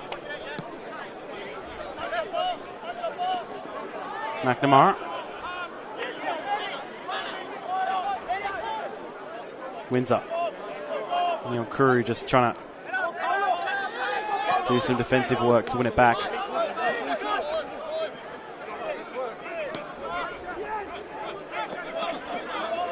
Of course, last time these two sides met in a cup final back in 2003, where Adelaide Raiders beat MetroStars 5-2. That including a Jason Trimboli hat-trick on July the 5th, back in 2003. Of course, only playing each other a couple weeks ago. Another one forward, Uwineza. Low ball across the box. Benvenuto. Like MetroStars were trying to channel that memory of back in 2003 as well during the week. They were posting some throwback pictures to that game. They had the old vintage MetroStars black kit. If you saw the post set. Big names in that side. I think including for Croatia Raiders, one of our very own in Mr. Mark Talbot, I think was included in the photos. Hair and all for once. Bit of a shock to the system, I think, when I saw that. He was still receding back then, I've got to say. Sorry, Mark. I can say it because I suffer from the same pattern. That's why you can say it, I think.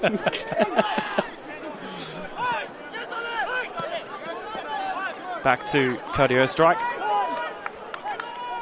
For the first time this half, we'll go back down to Christian Marchetti on the sidelines. He ignored us towards the end of the first half, but hopefully he's back with us now, Christian. Not by design, Seb. Not by design. But yes, thankfully I'm back up and running here. Interesting to note that the pattern of play is kind of service has kind of resumed as normal from the first half, I guess. But interesting to note from a couple of those goal kicks with the Raiders, instead of just kind of directly going long from the goalkeeper, they actually did try to play out from the back a couple of times. I'm not too sure though, again, like me leaving the broadcast momentarily, if that was by design or something that they were just trying to do to catch Metro off guard. But interesting to see as well how both teams utilise their benches in this second half. You would think that Raiders, being the team that are chasing the game, are more likely to obviously make the first change. Thank you for that, Christian. Good to have you finally back as well, as we see a free kick for Hamish Gout. And there is Danny Greystone issuing instructions as it's taken short. Put back out wide for McNamara. His first touch maybe not as good. And cleared away, in fact, in the end.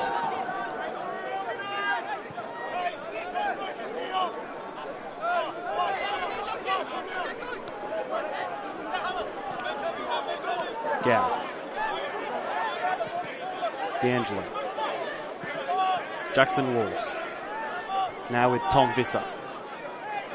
Already scored once tonight. Another ball comes into the air at the back post. Cleared away by Toriani. And now a bit of space to run into. For Donatia Neonkuru, a touch. Inadvertently taking it away from himself. Here's Visser again. Across 19 appearances in all competitions, has 9 goal contributions, 5 goals, 4 assists for Tom Visser. I think it was like he was on just a moment ago as well. He was approaching it in from that right-hand side and sort of had the same angle that he had when he was approaching that absolute corker that he took off that left foot in the first half. He's trying to do the same thing, just approach from the edge of the 18-yard box, give himself enough space to launch it off the left boot, but not to be in that instance. That's a good ball by Neonkuru for Uineza. Again, looking for the cutback. Is a bit of space in. Just couldn't find it in time. And Metro had defenders back covering. Yeah, Radic was calling for it in the middle, but I think, unfortunately, Uineza became aware of him right around the time that the MetroStars defenders did too.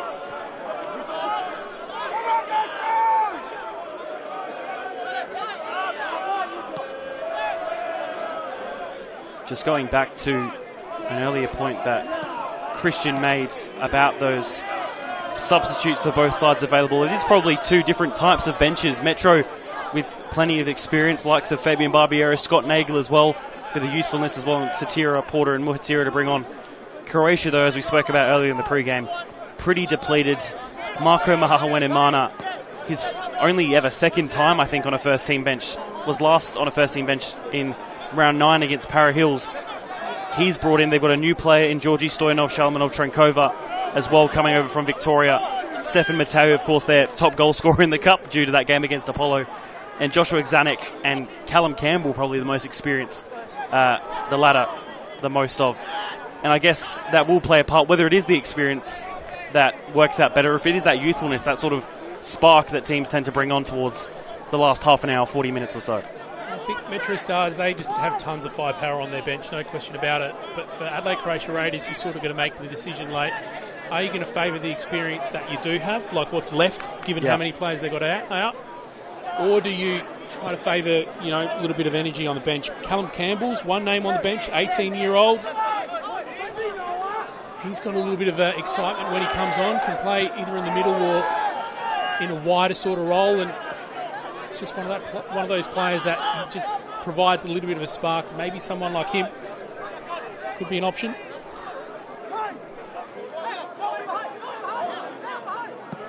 Christian, will go back down to you. How is it down there? Yeah, it's definitely an interesting atmosphere down here. Raiders are back up and about. I think I mentioned in the first half about how once it kind of went to 2-0, there was that feeling of dejection and very, very quiet in the technical area. But since that goal and to start the second half, they're very much buoyed by that and thinking that they can very much equalise here in this game. One thing to note as well, Alessio Benvenuto in the midfield. A couple times when he's got on the ball, I think Phil Scardino wants him to just try and maybe switch the play a little bit more, change the angles of the passing, maybe open up his body shape so he can do that as well. There's a couple of times where maybe he actually feels, there are chances here for Raiders to keep the ball a little bit longer and actually progress up the pitch with some patient possession. So let's see if the Raiders midfielders can do that. Thanks for that, Christian. For now, they have to deal with this free kick. It's Gow on it, delivering in. I think just palmed away there by Barbaro.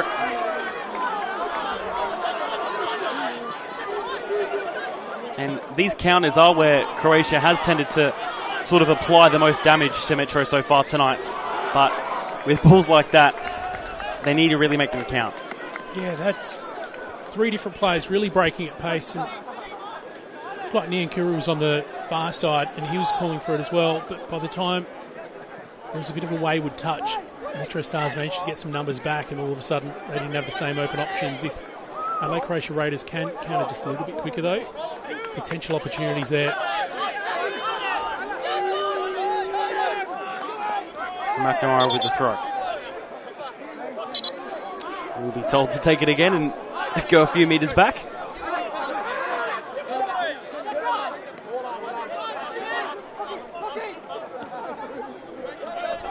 No striking goal.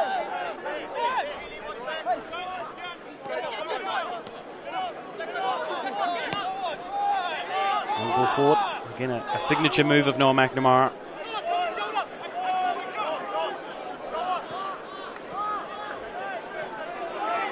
Loose touch, maybe there by Reece Thompson. Barbaro needing to relieve him of his duties a bit there.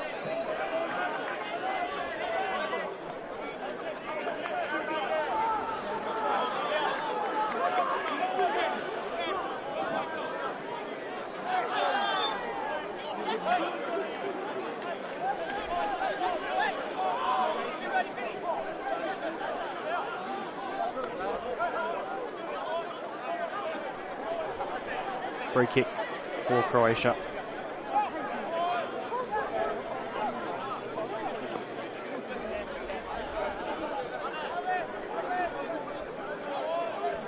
It really is a game at the moment where you do just have to sort of sit and watch and just wait what happens next, really, as we see another free kick happen.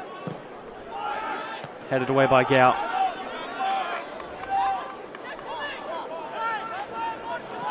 Quite frankly, it is so far to expect the unexpected. Here come Metro again. Visser against Toriani. Visser still with it, goes down in the box.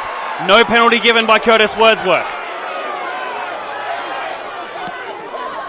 Sliding in for that challenge there. Cleanly. In the centre. Gets a touch on Windsor. Just a little caught between a few. And a ball over the top. The height of D'Angelo there, really needed. It's getting a little bit messy at the moment, I think, as a free kick is given. That whole period, I think, and that will be a booking as well for Hamish Gow. Messy with the pace has picked up a little bit. It's pretty exciting. Marco Toriani having a few words to say. Something said. It was interesting to watch Visser and Toriani having that little battle. Was one of real patience in that approach there just before. Christian will go down to you as we have this slight break in play. Yeah, that big penalty shout a moment ago with Thomas Visser going down under the challenge from Toriani.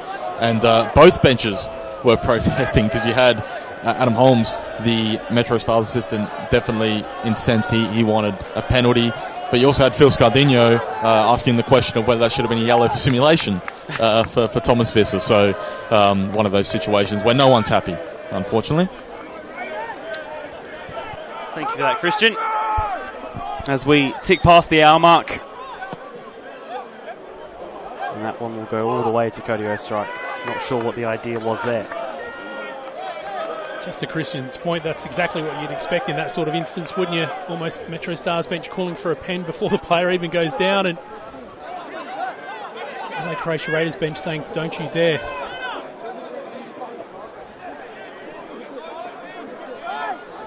MetroStars will look to just slow things down a little bit here, just try to get things back on their terms. Another ball down the wing.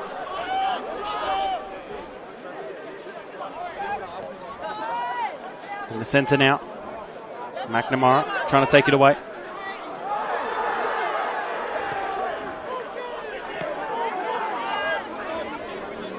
Gow.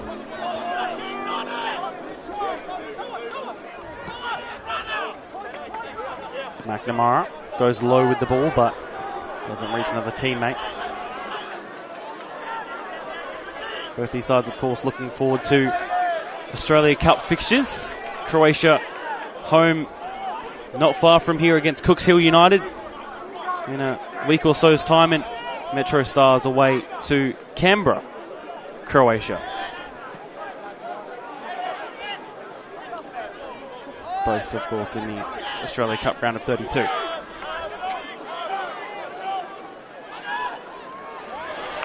think the context of this game sort of matters with regards to the Australia Cup as well, because MetroStars are really on the sort of run where they expect to perform on the national stage. They expect to go deep into the Australia Cup.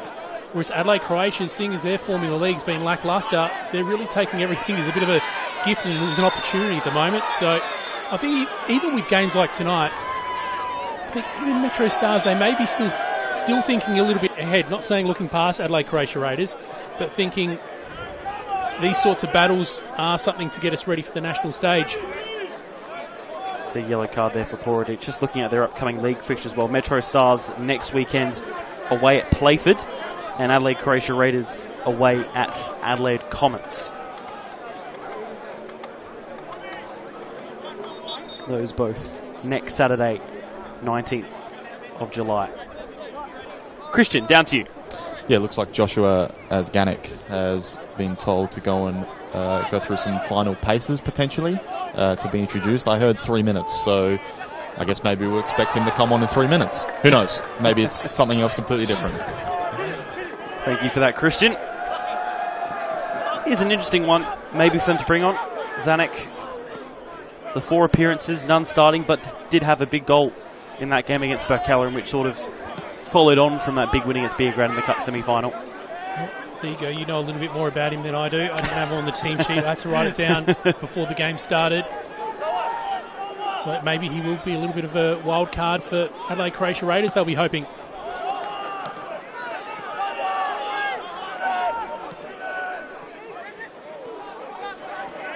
Slight collision there, but all fair. That one, not so much. Thompson on Gow as a little coming together between D'Angelo and Reece Thompson. The arms out by his side, but I think maybe a little bit too obvious with what happened there. Gow made sure that was seen by Curtis Wadsworth. There was that foul on replay, just a late one. Lingered a little bit too much, that. But again, another free kick, which you would imagine Hamish Gow to take, or Chidadini, of course.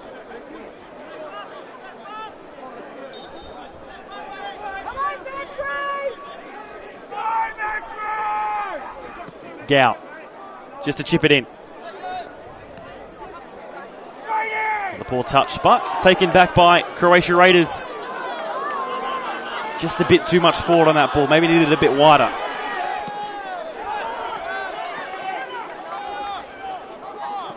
But there is clearly an urgency from both sides as well, which is good to see.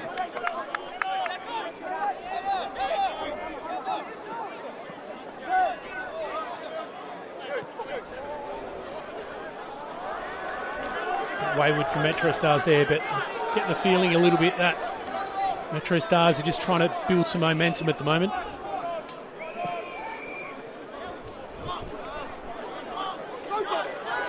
Radic over the top is fouled though. Will be let off with a free kick, as it does look like Croatia will be making that substitute now. Christian, we'll go down to you to tell us a bit more. Yep, Joshua Zagarnik coming on, and Paul Radic coming off, and he's really had that role, Radic, hasn't he, of just kind of chasing after kind of lost causes a lot of the time, but leading the line by himself, and he's put through a good shift, I think. So now Zagarnik comes on, and we'll see how they set up. Absolutely, 19 years of age. Here's Joshua Zagarnik. Only the 4 appearances in all competitions and the 1 goal against Berkelerin a few weeks ago. Interesting to see how he contrasts with Paul Radic. Radic is a little bit of a physical presence up there. He's got some size to him, but at times he did just look a little bit slow and maybe a little bit indecisive, I think, as well. Looks like Niankuru's gone a little bit central now. So mixing things up at the front for Adelaide Croatia Raiders. Does manage to find that ball out wide.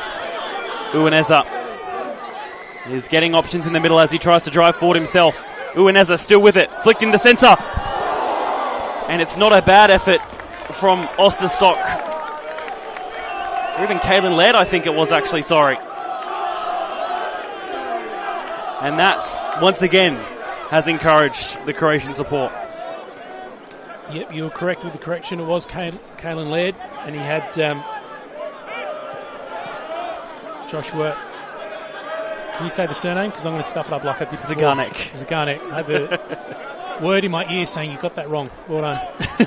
Joshua Zaganek was just behind him. To be honest, I think there's harder names tonight that we could possibly pronounce. Yeah, wait till number 23 comes on. I'll let you say that one.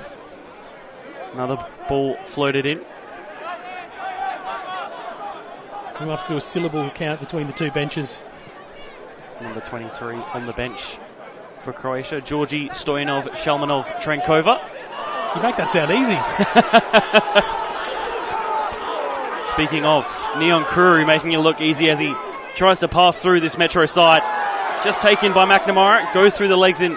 McNamara there to clean up.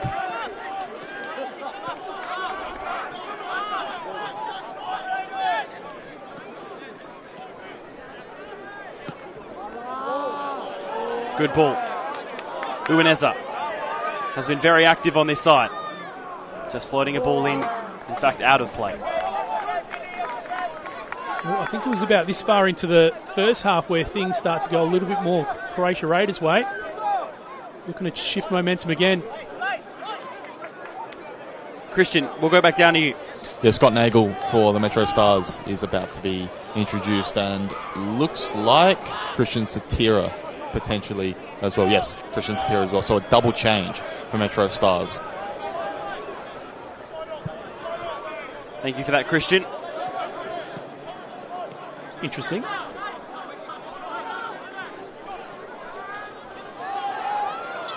So Satira's been utilised both on the right-hand side and sort of like a centre attacking mid kind of role. Nagel, he hasn't played a lot of football, especially in the second half of the NPL season, but I think utilised mainly as a left back.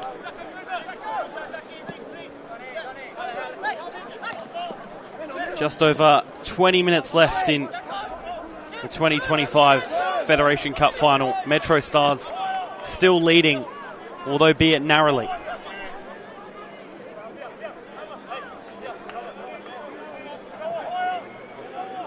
Just sort of testing his defender there as another ball comes in. Headed away. Falls on the edge of the area first time after the bounce. I wonder if it'll be Visser that comes off for Satira. I mean, it's a position-for-position swap, but they're a very different look on that side. Again, as we tick near that 70th minute mark, we'll go back down to Christian. Yeah, it looks like Adelaide Croatia Raiders are preparing another substitution, and he's actually getting instructions in front of me right now from Phil Scardino. That's Georgi, Stoyanov, Shalmanov, Trenkova. Thanks for that, Christian. I think, Simon, it's only fair that when he comes on, you have to say his name as well. Oh, God. Osterstock. She did it so well as well. Osterstock, ball in the area, headed away. Thompson really trying to stretch to reach that ball. And that ball down the wing, just a bit too far out wide for Owen Winslow to really catch onto. Would have been offside anyway. Interesting.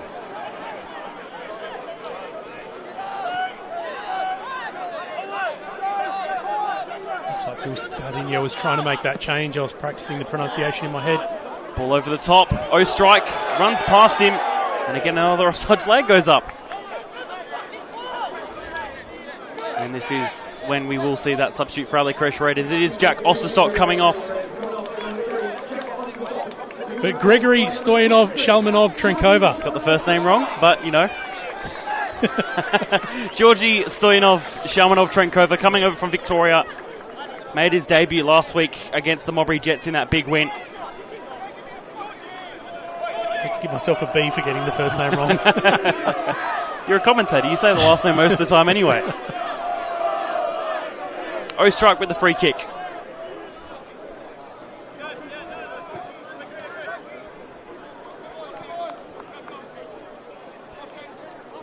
And Christian, we'll go back down to you as they do make those substitutions as well. MetroStars. Yeah, MetroStars currently making their changes. Raiders have shifted things a little bit, so it looks like Shalmanov Trenkova has gone into the midfield, and Benvenuto has gone into the role that Uwaneza was playing down that right-hand side, and he's come to the left-hand side where Jack Osterstock was. So a little bit of a reshuffle. I can't say that Alessio Benvenuto was too pleased with that alteration, but yeah, looks like he'll be seeing out the game in that role.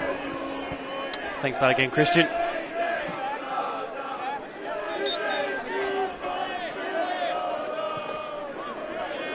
No strike going short with that ball.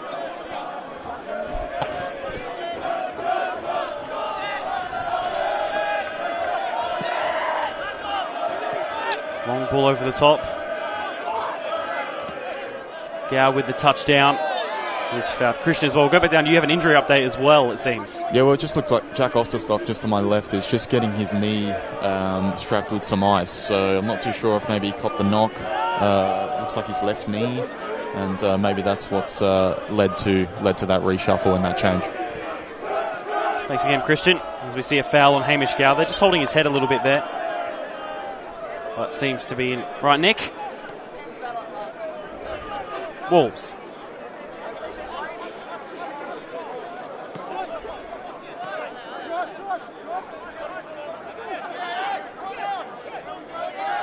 See McNamara's now slipped into that centre-back role with Barr coming off and Nagel on and taking his place on that left-hand side.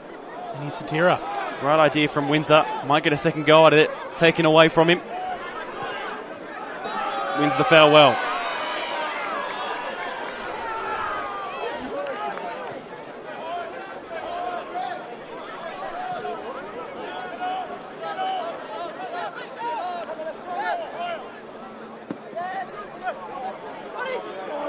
Ball over the top. Scott Nagel. The 32-year-olds. Himself with 16 appearances. This is 17th in all competitions this season. Formerly of Burkalla, Adelaide City, even spending some time with Adelaide United as well in their youth sides. But another one of those experienced signings, yet still not as experienced as another man on the bench, Fabian Barbiero. Yeah, celebrate his 41st birthday this year, and whenever his name comes up, we start saying how much longer will he have, but I mean, he hasn't seen as much game time this year, but whenever he does come on, he always does look sprightly. Was out for a slight period with injury, but has come back into the fold with the side and really hasn't missed a beat. Has youngster Fabian Barbiero. From what I hear, was an injury that was sort of sticking around even towards the beginning of last year, so you see they thought they'd just be really careful with it, give him a chance to recover. Satira back in the centre, cleared away. This one needs to be taken by Ostrike quickly, having Neon Kuru just pursuing him forward.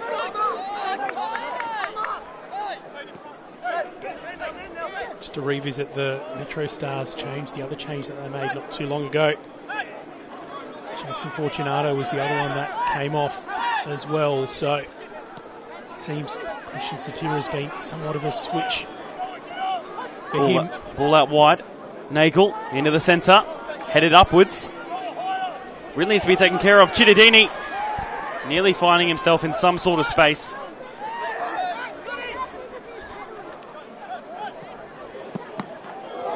Falcon there, but it leaves Owen Windsor. And a third for MetroStars.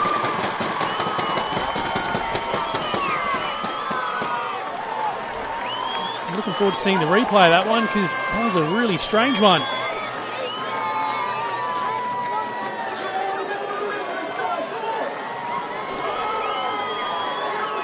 A 14th goal of the season in Cup and League for the Englishman. Really proving his impact. Did you see the replay of that goal there? I think it was just an accident more than anything. I think it was cleared into... I'm not sure exactly who the two players were from that replay, but it was just cleared into their own player and really just an accident more than anything. Yeah, it was Reece Thompson that copped it straight to the guts and it resulted in a loose ball. Not to rob MetroStars of their moment because at the end of the day, they've taken the lead.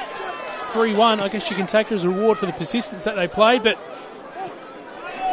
That's another good ball through, but is offside, is Ganek. Yeah, unfortunate way to concede for Adelaide Croatia Raiders, but nonetheless, MetroStars putting themselves in the right positions to fully exploit that. They were 2-1 up already, but just giving themselves a little bit of breathing room. The favourites going into this one, the leaders of the RAA MPLSA at the moment. Christian will go down to, I guess, same question I think I've asked after every goal again, especially with the game so late in its stages. How is the sort of vibe down there in general? Are they readying up more substitutes, Croatia, or is it sort of have the conversations and think? Well, just on the goal, very much a feeling of bemusement, I think, from both benches, to be honest. And you could just kind of get the sense from Phil Scardino, it's kind of like, oh, you're kidding sort of thing, that the ball would just kind of ricochet like that and go through for Owen Windsor. And then Danny Greystone didn't really celebrate that goal too much, to be honest. Probably just kind of, we'll take it and run with it. So, yeah, that was kind of the feeling there. Doesn't seem. I think we might see. Most likely, we would see Raiders make a couple more changes. I did see maybe Stefan Mateo and Simon's had trouble with Shalmanov Trenkova. I'm going to have trouble with Marko Muhaha-Wenimana. Come on, mate, that's easy. I've broken that down slowly. Muhaha-Winimana. Yeah, Muhaha-Winimana. There you go. Bang. He's got one over you there, Christian. Got it. 1-1. Got it. But he might be introduced as well. He looked like he was potentially getting some instructions. So let's see. Wait and see. Thanks for that, Christian, as always. I suppose, the story of Stefan Mateo this season has been a bit of an interesting one. Is, of course, their top goal scorer in the Cup and hasn't had too many real opportunities in the first team this season, despite being a proven player at this level and a very capable one at that. Yeah, he's been involved with Modbury Jets in recent years, and I mean, they've been pretty competitive in recent times, not so much this year. It's been a bit of a struggle for them. A bit of one of the surprises for 2025. But Mateo definitely coming on, I think. Chance for him to prove something here. It sounds like he might be making his way in a moment.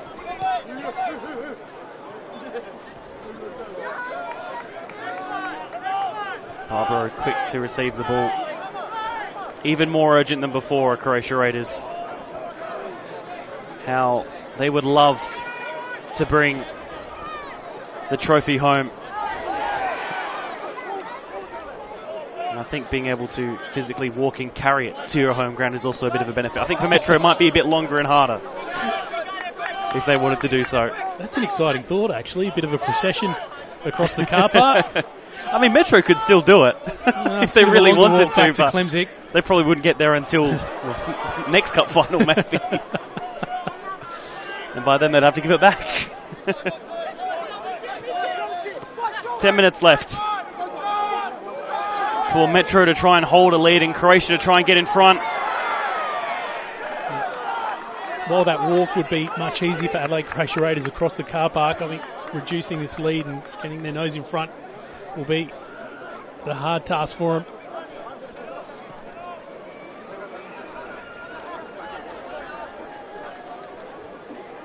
Corner.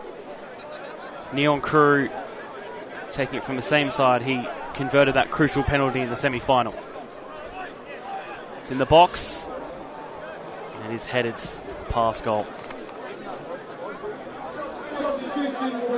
And here is that substitution. Stefan Mateo to come on. Again, not played heaps of minutes of first team football this season, but still is their top goal scorer in the cup.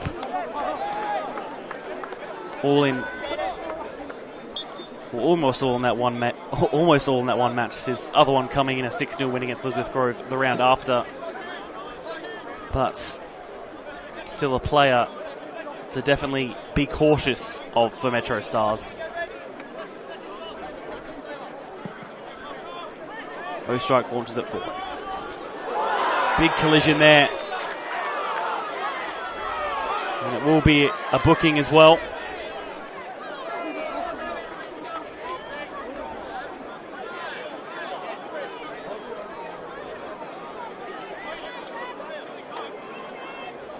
Jackson Wall just having a conversation to Curtis Wordsworth as we see that one on replay.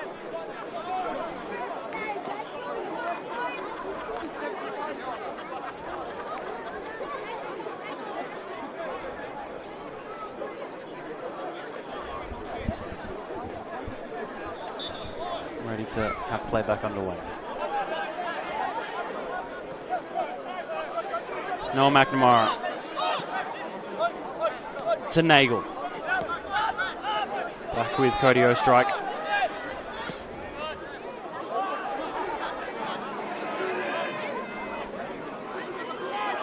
Woodfin looks for maybe an ambitious ball forward. Only falls to Barbara.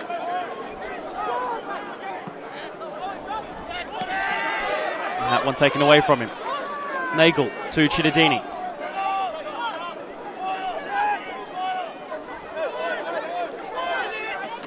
Gow.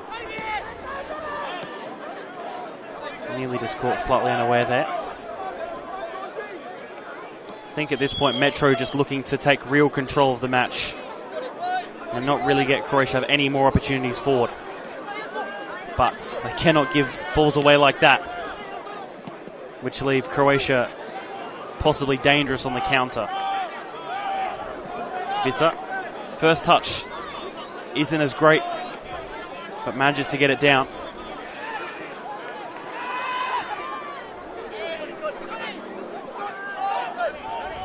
Young-Kuru.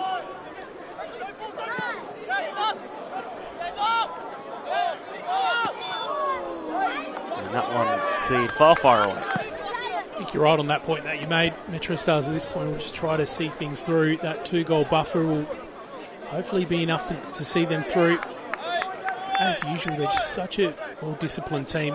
Even though, especially that third goal was under some really funny sort of circumstances, they give themselves the luxury of being able to breathe with, I guess, how well they are able to exploit the opportunities when they present. When they need to, just hold possession and absorb pressure. And it is always difficult. You're playing a game that they're playing against a team that really have nothing to lose. It's Adelaide Croatia Raiders. We did sort of theorise at the start it was either going to be a really close one and Adelaide Croatia Raiders maybe get the edge, or it would be a really significant advantage to MetroStars, but it's probably been a little bit closer than I would have anticipated. No foul there on Neon-Kuru. I suppose maybe, as silly as it sounds, Croatia sort of need a goal about now to really get this game more competitive. Yeah, I think that's exactly right. Christian, we'll head back down to you. Yeah, guys, looks like the youngster Fabian Barbiero might be introduced in a couple of minutes. It did look like Fabian was called over, and we'll see if it looks like he's getting some instruction actually from Nicole Calder, the assistant coach now. So probably in a few minutes we'll see Fabian enter another cup final. Could this be a fourth? The cut back. In fact, a direct shot against the post. Falls. Here's Woodfin. Deflected out for a corner. 5 minutes left.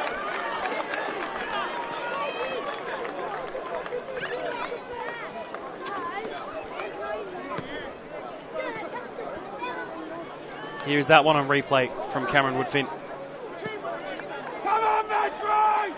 And even at this point, when they have this lead, just getting shots off and sort of just threatening Croatia Raiders could be enough.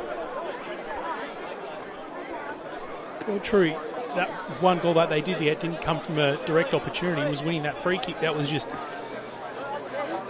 that they took full advantage of to put in the back of the net. They go short. Between the two of them, all the way back to Christian D'Angelo.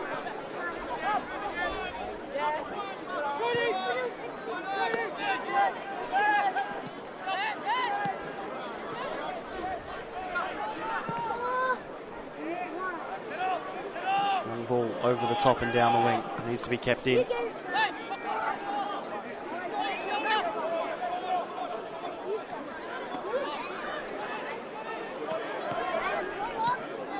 Good sliding in challenge there, but not beneficial for Croatia as it's another corner for MetroStars. They do this so well, MetroStars, these sort of situations. They're able to play out the game and control things. They love making teams chase. I think this may not be the last of the goals that we've seen in this fixture for either side. But you'd have to favour MetroStars at the moment. Here's Visser again. Gave himself a little bit of extra time. He's trying to put her onto that left foot, but probably went a bit too far with it. Was that his game against the Young Reds a couple of weeks ago, and that was just a really frustrating game for Visser. He had so much possession and so many opportunities up front, but he wasn't able to capitalise. But it's a little bit different today. You can see he's playing with that confidence of having scored that first one. Makes all the difference, it seems. Satira.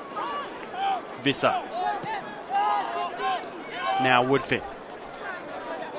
Has options either side of him. Chooses Satira. His ball. Unable to find the direct path of Cameron Woodfin. You wouldn't imagine there'd be too much added time, you'd think, Simon. It's been a pretty quick going second half, I've got to say. Mateo finds Uwineza. Again has options in the middle. Uwineza, I think, tries to look for himself there. Just not the right option. I think just a little bit panicked. He was in a rush to do something. But Ninkuru was sort of on that far end. Not a clear-cut target, though. Cameron Woodfin coming off for Fabian Barbiero.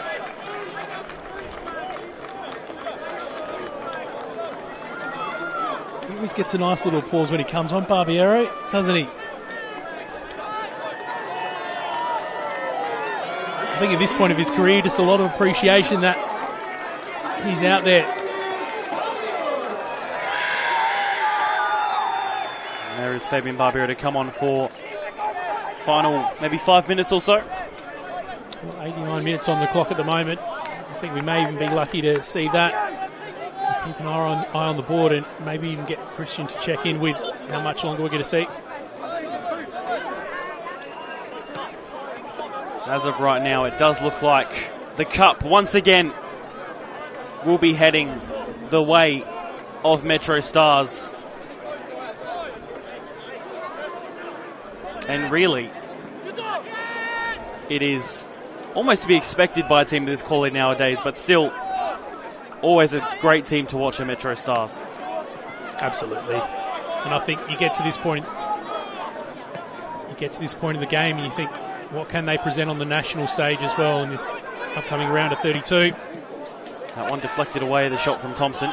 Christian, you've got info on additional time. Looks like it'll be 6 minutes of injury time in this one.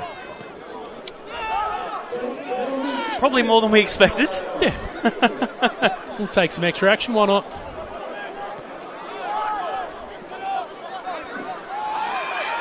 Real tussle there, but still stays the way of Satira.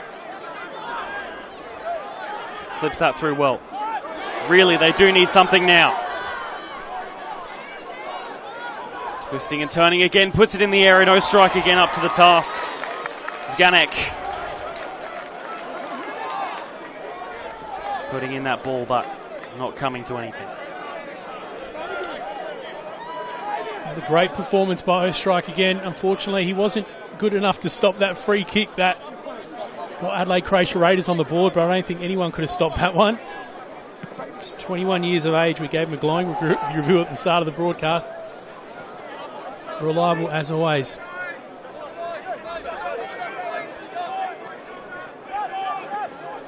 Cater goes back to Barbaro, who in turn goes short.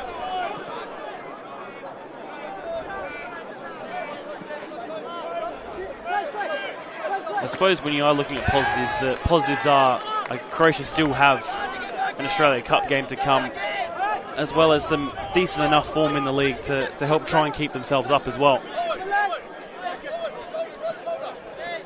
Yeah, that's right, and their draw is a winnable one as well.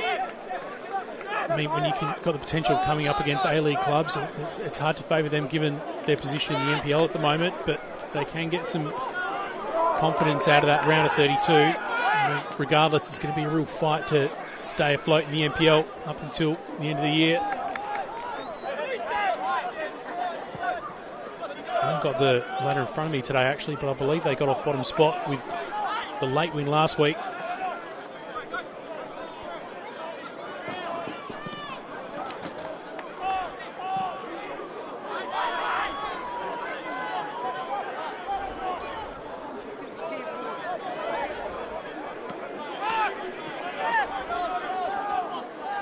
Raiders' final moments to try create something in the Federation Cup final. Blazeka looks for the ball over the top. But again, dealt with and cleared. Can they go again? Not that time at least. Visser finds it well to Satira.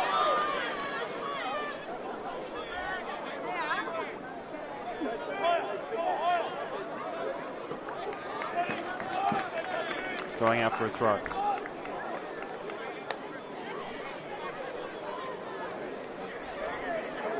Halfway through the additional 6 now.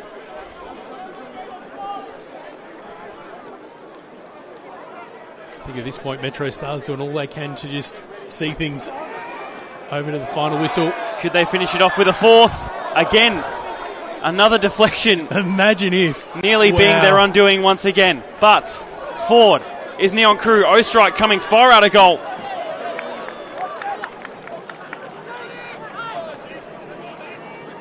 Mateo. Ball into the centre. Is touchdown. Is that a foul? Yes. In a good position. Yeah, interesting spot here. A little bit closer to the goal than the last one, I believe. Although, still got all the face in front of him again. Looks like it'll be a different kick taker this time, though. It couldn't happen again, could it, Simon?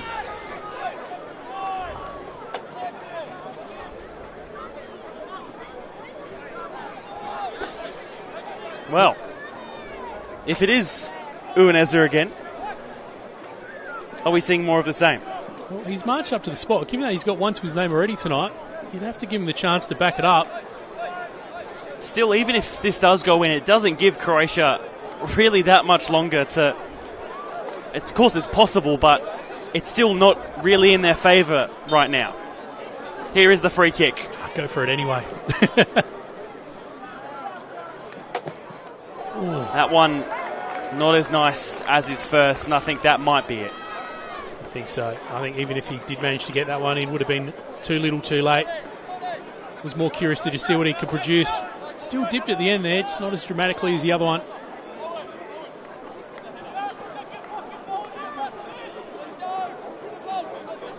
Things are certainly slowed down a little bit into the run up to the end, which is exactly the way that MetroStars and that man Danny Greystone would like it to be. Potentially their first bit of silverware for the season, MetroStars. And in about a minute's time, it looks like he will be a cup-winning coach once again. Mateo trying to create some havoc. His shot taken away from him.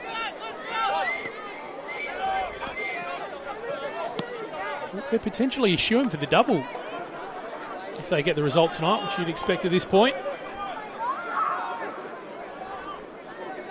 Another one in the area, cleared away. The double being the taking out the league and of course the Federation Cup. In that case, why not the treble? The grand final as well, which seems to elude them at the moment. Well, can they go that extra step? I mean, their form says that they should be able to. But I think the difference is they're basically a shoo-in for the league at this point. And that is full-time. MetroStars Cup winners once again in clinical form. And as always, a tough team to beat. But again, proving themselves worthy of adding to the trophy cabinet. Well, Adelaide Croatia Raiders certainly brought the fight to them. But, I mean, going into this, MetroStars was certainly the favourite, given the form that they've got at the moment. They should have been the winners tonight. And once again, their usual selves succeeding tonight. And again, maybe getting their first piece of silverware for the season.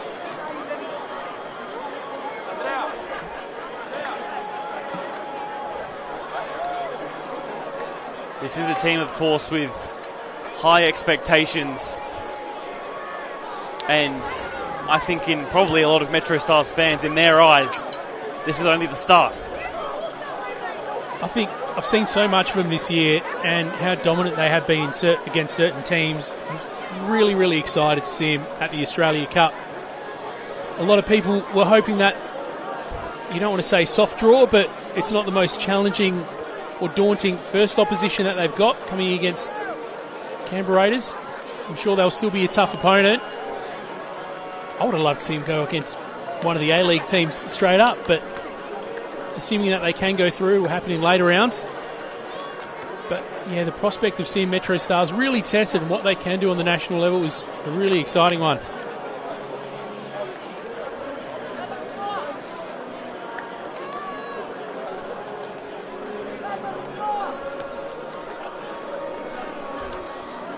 We will have some interviews in a moment as the players start to celebrate their big win tonight.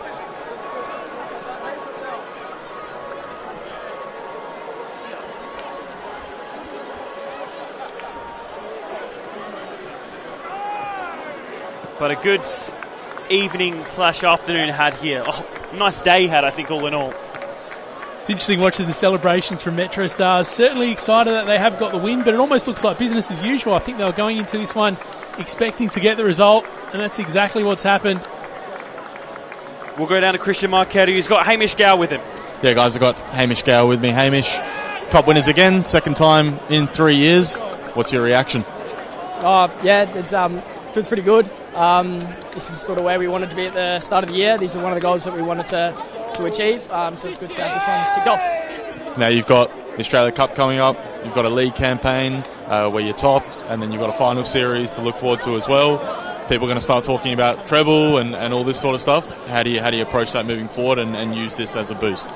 Well, we just take one game at a time, and that's sort of why we have a squad. We build a squad, so we have, when the end of the season comes, we have these many games, the midweek games, that we can rotate players, and nothing changes. We still play the same way, so yeah, looking forward to it. And any big celebrations planned with the boys, with the squad, the coaches for tonight? I think we're just going back to the club, just celebrate as a club. A bit more low key because you've still got some more things to tick off the list. Yeah, absolutely. Yeah, absolutely. All right, thank you, Hamish. Yes, thank you. Thank you to both Christian and Hamish. One game at a time. That's gotten quite a run today in a few sayings, I think. I think his reaction was exactly what we expected there. Taking it in their stride. It's what they came in expecting. And they've got one piece of silverware so far. They'll continue to go and hopefully add more to it in a few weeks' time. We will head back down to Christian Marquette, who's got the match winner with him. Yeah, guys, with the MetroStars goal scorer, Owen Windsor. Owen, I believe, your first taste of silverware down here in Australia as well. This club's now won the second time in 3 years. They've won the cup as well. How does it feel? Yeah, great. Obviously, that's what I come here for. Come here to win games, win titles, win cups. So, first one down, got a league game to go, and then the Australia Cup, another big one. And it helps to get on the score sheet. That third goal, maybe a little bit of fortune about it, but I guess you take those as a striker. Yeah, I'd rather have those, to be honest. It makes my job easier. But we worked hard. We had to break them down. They defended well. Most of the game, they dropped in. It's hard to break them down. So sometimes it takes a bit of luck, a bit of fortune like that to get an opportunity, and then put them back in there. Happy days. Spoke to Hamish. You guys have got an Australia Cup campaign to look forward to. League, top of the league at the moment, but the final series at the end of that as well. Big ambitions. Looking to kind of sweep the lot and continue to build on this? Yeah, that's the aim at the end of the day. We want to, at the start of the season, we all sat down and said we want to try and win everything. Not going to be easy, it's going to be difficult. We've got to take it game by game. Still got, I think, 5 or 6 left in the league to play still, so the league's still not over. So we'll concentrate on that, and then obviously still got the playoffs at the end of it, series. And then obviously the Australia Cup, it's a one-off game, right? Anything can happen in this sort of game. So yeah, as long as we take it game by game, keep going, we only lost 2 games this season, so we're in good form as the season goes. So hopefully we can kick on and pick it all up, hopefully. Thanks, Owen. Go and enjoy it. Nice one. Thank you again, Christian. game by game and one game at a time. The two hot takes. It's funny, Danny Greystone's really created a team in his image, the sort of group that he wants. Cool, calm, collected. They go about their business, they get the result, and they go home ready to regroup and get more results. We're trying to line up an interview with the coach. And in fact, we have it now. Christian Marquetti's with the winning coach, Danny Greystone. Yep, we're here with Danny Greystone. Danny, second time in 3 years that you guys have taken out the Federation Cup. What's your reactions at full time? Obviously excited, really pleased for the boys. First of all credit to Raiders. They've done fantastic getting there, and they put up a real good fight. Gave us some real problems in transition in them counter-attacking moments. I thought they were exceptional. They've got a lot of good young players in there, so a lot of credit to them. I think our boys sort of stuck to the game plan well. I think we controlled most of the game, and it was just a case of making sure when we get them chances we put them away, and thankfully we did tonight. It doesn't always happen that way, but really excited for them, and just as a reminder to the boys, not often you win trophies in your life. Every single moment, every one of these is special. It gives us a good platform. Get the monkey off the back from the grand final, come here and win a final again. It's time to kick on. We push for the Australia Cup and the B-League and the league now. Yeah, you mentioned about the game. They had some moments there in the first half, I guess. How did you see the game on the whole? Because it felt like 2-1 up, at half time. Then that third goal, maybe a bit of fortune in that, but just kind of moments that you capitalised on. Yeah, I think so. Well, look, I think the way we work, as it's a very possession-based game, we aim to have the ball for the majority of the game. And if you do, the likelihood you're going to create some chances or something is going to go for you. I think we had a penalty claim there that's was potentially a good moment for us as well. And to be fair, not in terms of the counter-attacking moments, I think sort of mid sort of second half before we made the changes, I thought we just started to tire a little bit in them moments and just got a bit clumsy and sloppy. So just made them changes just to bring in a bit of vibrance, and I think it paid off for us. And just quickly looking forward, Australia Cup. You've already mentioned it, the league, the finals. Looking for. There's going to be some treble talk, I guess, looking for a clean sweep of trophies and for another deep cup run, which of course you've done before in charge of this team as well. Yeah, absolutely. Look, it's always difficult. These guys are full-time jobs in the day. I ask a lot of them, when it comes to them 3-game weeks. It's really challenging. It is, particularly if you've got an away game or you've got an A-League team during that finals break. So, look, we've kind of worked on taking every game at a time at the moment. But, and we sort of just nullified that talk of the Australia Cup because, we're coming off the back of the loss in the league. We've got to rectify that next week and get that form going again, and that's the reality of it. We want to be in the Australian Championship at the end of the year. So we just got to keep that consistency. Look, I think we won tonight, but there's still, I don't think we were flowing as well as we usually do. So we'll work on that in training as well. Thanks, Danny. Go enjoy it. Thank you. Thank you, Christian. Thank you, Danny. As we see, Croatia has received their runners-up medals. Certainly played a good game tonight, but sometimes it is hard to almost match the level of MetroStars. I think so, and he was pretty honest there. He said maybe they've been more fluid in other games. But again, I think I said it during the game as well. I think they're looking a lot ahead, not looking past their opposition, not necessarily, but as Danny said, looking towards both the Australia Cup and the Australian Championship as well. So taking every game as a bit of a test and a chance to build. Christian D'Angelo awarded with Player of the Match. To be honest, I didn't really think about a real player, but there's no real standout to me in total honesty. To be perfectly honest, I find that a lot with a lot of MetroStars games. They're a pretty well gelled team where everyone knows their roles and everyone just performs as they're expected to, basically. Aside from when you have, one of the wingers or strikers or midfielders that are really on the tear, when MetroStars are playing well, I think it's when you get exactly what you expect. And now the winning side receives their trophies. Lockie Barr, his second game back for MetroStars. Must think it's pretty easy. Well, wait till we get further advanced into the Australia Cup and, potentially into the Australian Championship as well. I think some of these players that they've picked up are with that in mind. Noah McNamara there. I mean, probably one of the standout defenders of this entire season so far, really. Another one as well, Jackson Fortunato. A bit of a shock to us that he was included straight in the starting lineup after being out for quite a while. Yeah, and I think he got 60 minutes or so under his belt. Great to see just another option there. Again, it's going to be so much when they start loading up the fixture with these games against national opposition. Christian Satira, of course, got his chance to play a few minutes a bit later today. Usually a starter, so I was a little surprised to see him on the bench, but got out there eventually. There is Owen Windsor, after having just spoken to him. I think, yeah, he did agree that he maybe was a bit fortunate, but with strikers, you just sort of right time, right place, and that's sort of the job some of the time. Well, you've got to be there to take the opportunity when it presents itself, and he said he'll take it when it makes his job easier. That's a good thing. I mean, there has been other, times where players switch off and they're not able to capitalise on that sort of thing as well. So you have to be awake for the whole 90 minutes to make sure when you do get these opportunities, you have them. We just saw him on screen there, Thomas Visser. I mean, what a goal from him. Incredible stuff from the youngster. There's always excitement when you see him, Thomas Visser.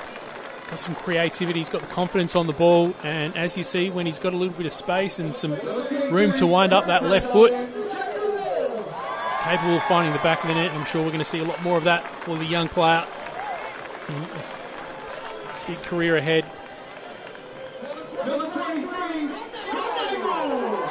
Captain Jackson Walls there. It's nice to see Scott Nagel back as well. Didn't have the stats in front of me for him, but he's been out for an extended period of time too. Michael Cittadini also had a bit of a break from action. Slips right back in, doing his job and being a presence wide. A very consistent player as well this season, I must say, Michael Cittadini. Consistently contributing goals, has 10 goal contributions in all competitions this season. And I think he's probably a bit of an underrated cog in their system for MetroStars. Well, that's a good point. We were talking about the fact that, sometimes players go underrated because they play such a strict system, and he's part of that. He's part of the engine room. And we'll have a listen into Johnny Kecko talking to Jackson Walls as well.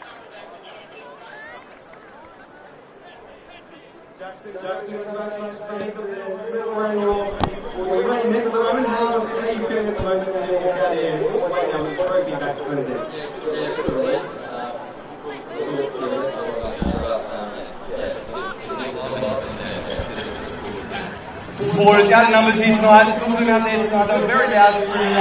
Those 3 goals. This is doing right now. What's the meaning to you, the team, and also to celebrate with these guys? What's it been like at the club this year? To now have something to celebrate and go back to the pub and enjoy the night. Yeah, we'll go back. Yeah, we'll go back to the pub and enjoy the night.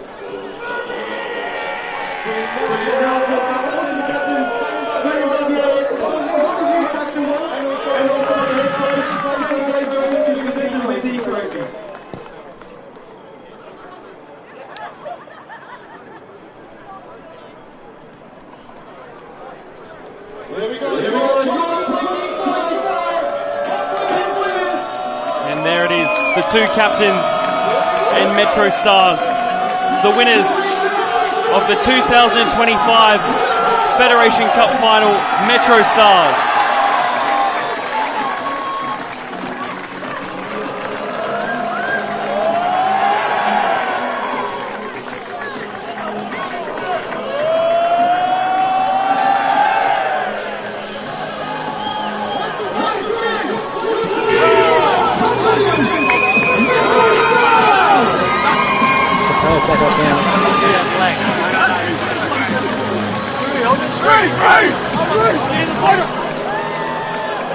That banner will be put up as soon as they get back to TK Shutter Reserve, I would imagine. But again, deserving winners of the cup final here this afternoon/evening, Simon. The messaging was consistent from all of them. It's business as usual. It's what we do. We take it one game at a time. And the first piece of the puzzle for this year, the first piece of silverware, can they do it again a second time, a third? Possibly. Maybe. Can they really just thinking about it, I'm trying to think technically how many trophies could they possibly win? Got the cup, the league, yep, the grand final, yep, the actual Australia Cup, yep, the Australian Championship, the quintuple. Is that what it could be? It's a bit ambitious, but just putting the fact that it is possible. MetroStars are a really ambitious club, and I don't think. I mean, you were talking on the podcast during the week. Expectations. I don't think Danny Greystone's the sort of guy that goes in with tempered expectations. I feel that if you're MetroStars, and just the feeling I get around this team is you go in trying to win trophies. You don't accept being second best, even if you are not favoured, which will be the case in the Australia Cup and in the Australian Championship. Absolutely. You still got to go in expecting to get results. It's not enough to be there at the dance, I think. And I love that attitude. We're not here to take part, we're here to take over. Scott Nagle there with the trophy. Every player, I think, getting their turn to have their moment alone with it. As we see Noah McNamara fully get involved with the celebrations here. Vertical leap's not bad to that get seems up there. like That's a high that banner. seems like it hurts too to try and keep yourself up like that. I've seen him get some airtime though in front of goal when he's putting it away off the corner, so I mean he's in practice. Now we got some smiles on the MetroStars faces. They're taking a moment to soak it in, which is great to see. Important that they do give themselves an opportunity to celebrate these wins, even if it is something that they expect to do. Thomas Visser, Noah McNamara, Michael Cittadini, Jackson Fortunato, Jackson Walls, captain for tonight. You see them raise the cup once again. Northeastern MetroStars, Federation Cup winners for 2025. I'm glad they're on camera at the moment. Having touchy-feely, getting wet willies and such. It's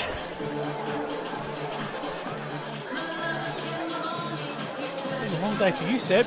2 cup grand finals. 4. Reserve. Well, 4. Yeah. Yes. All I'll say to that is yes. So are you going to TK Shutter Reserve to kick on with MetroStars? I've got options. I can go to TK Shutter. I can go to Kilburn from the earlier game if I want. But no, a lovely day here at Service FM. Plenty of brilliant football.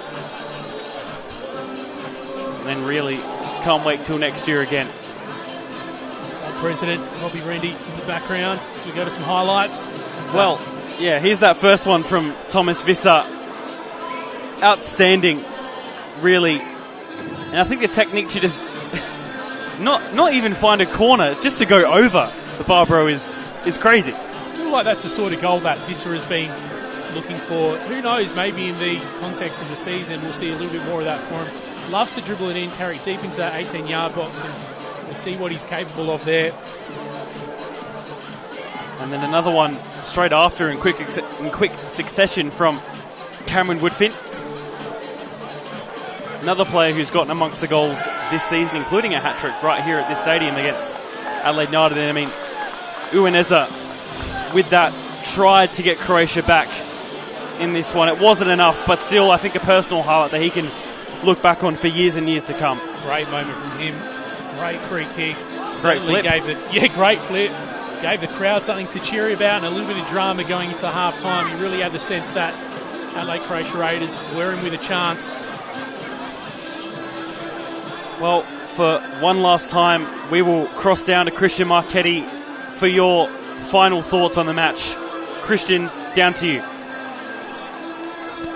Yeah, guys, I guess probably the overriding feeling from this game is that the MetroStars got the job done. And as I come into the shot now, look, I think, as Danny Greystone said at full time, it probably wasn't their most fluid performance, but at the end of the day, they came in as the favourites and they got the job done, and that's really all you can ask for. And I guess overall, the the emotion and the environment down there. It must be, I guess, great to be amongst of and just sort of feel the community aspect as well from MetroStars. Definitely. There's a really boisterous crowd, which you're probably getting in the coverage as well. Just here pitch side. They are really up and about this win, but I think there is also a feeling that, you know, it doesn't stop at this, and there's more that they want to pursue this season, as Simon sort of mentioned in the commentary as well. And you know, I think getting the feeling, talking to some of the players and Danny Greystone, that this is definitely the first of hopefully a few this season. So looking forward to seeing how they go in the final rounds of the Australia Cup.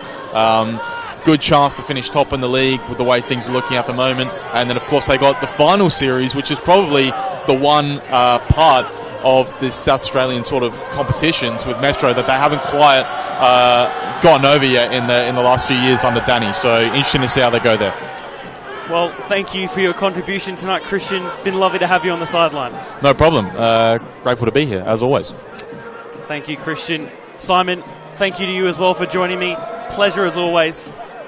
Absolutely, it's appreciated to be here with you, and just, of course, to be part of these big moments for these clubs, just putting an extra page in the storybook of their history. I have been Seb O'Neill. A pleasure to have your company here for another Federation Cup final. Full-time score: MetroStars 3, Adelaide Croatia Raiders 1. The cup returning to TK Shutter Reserve.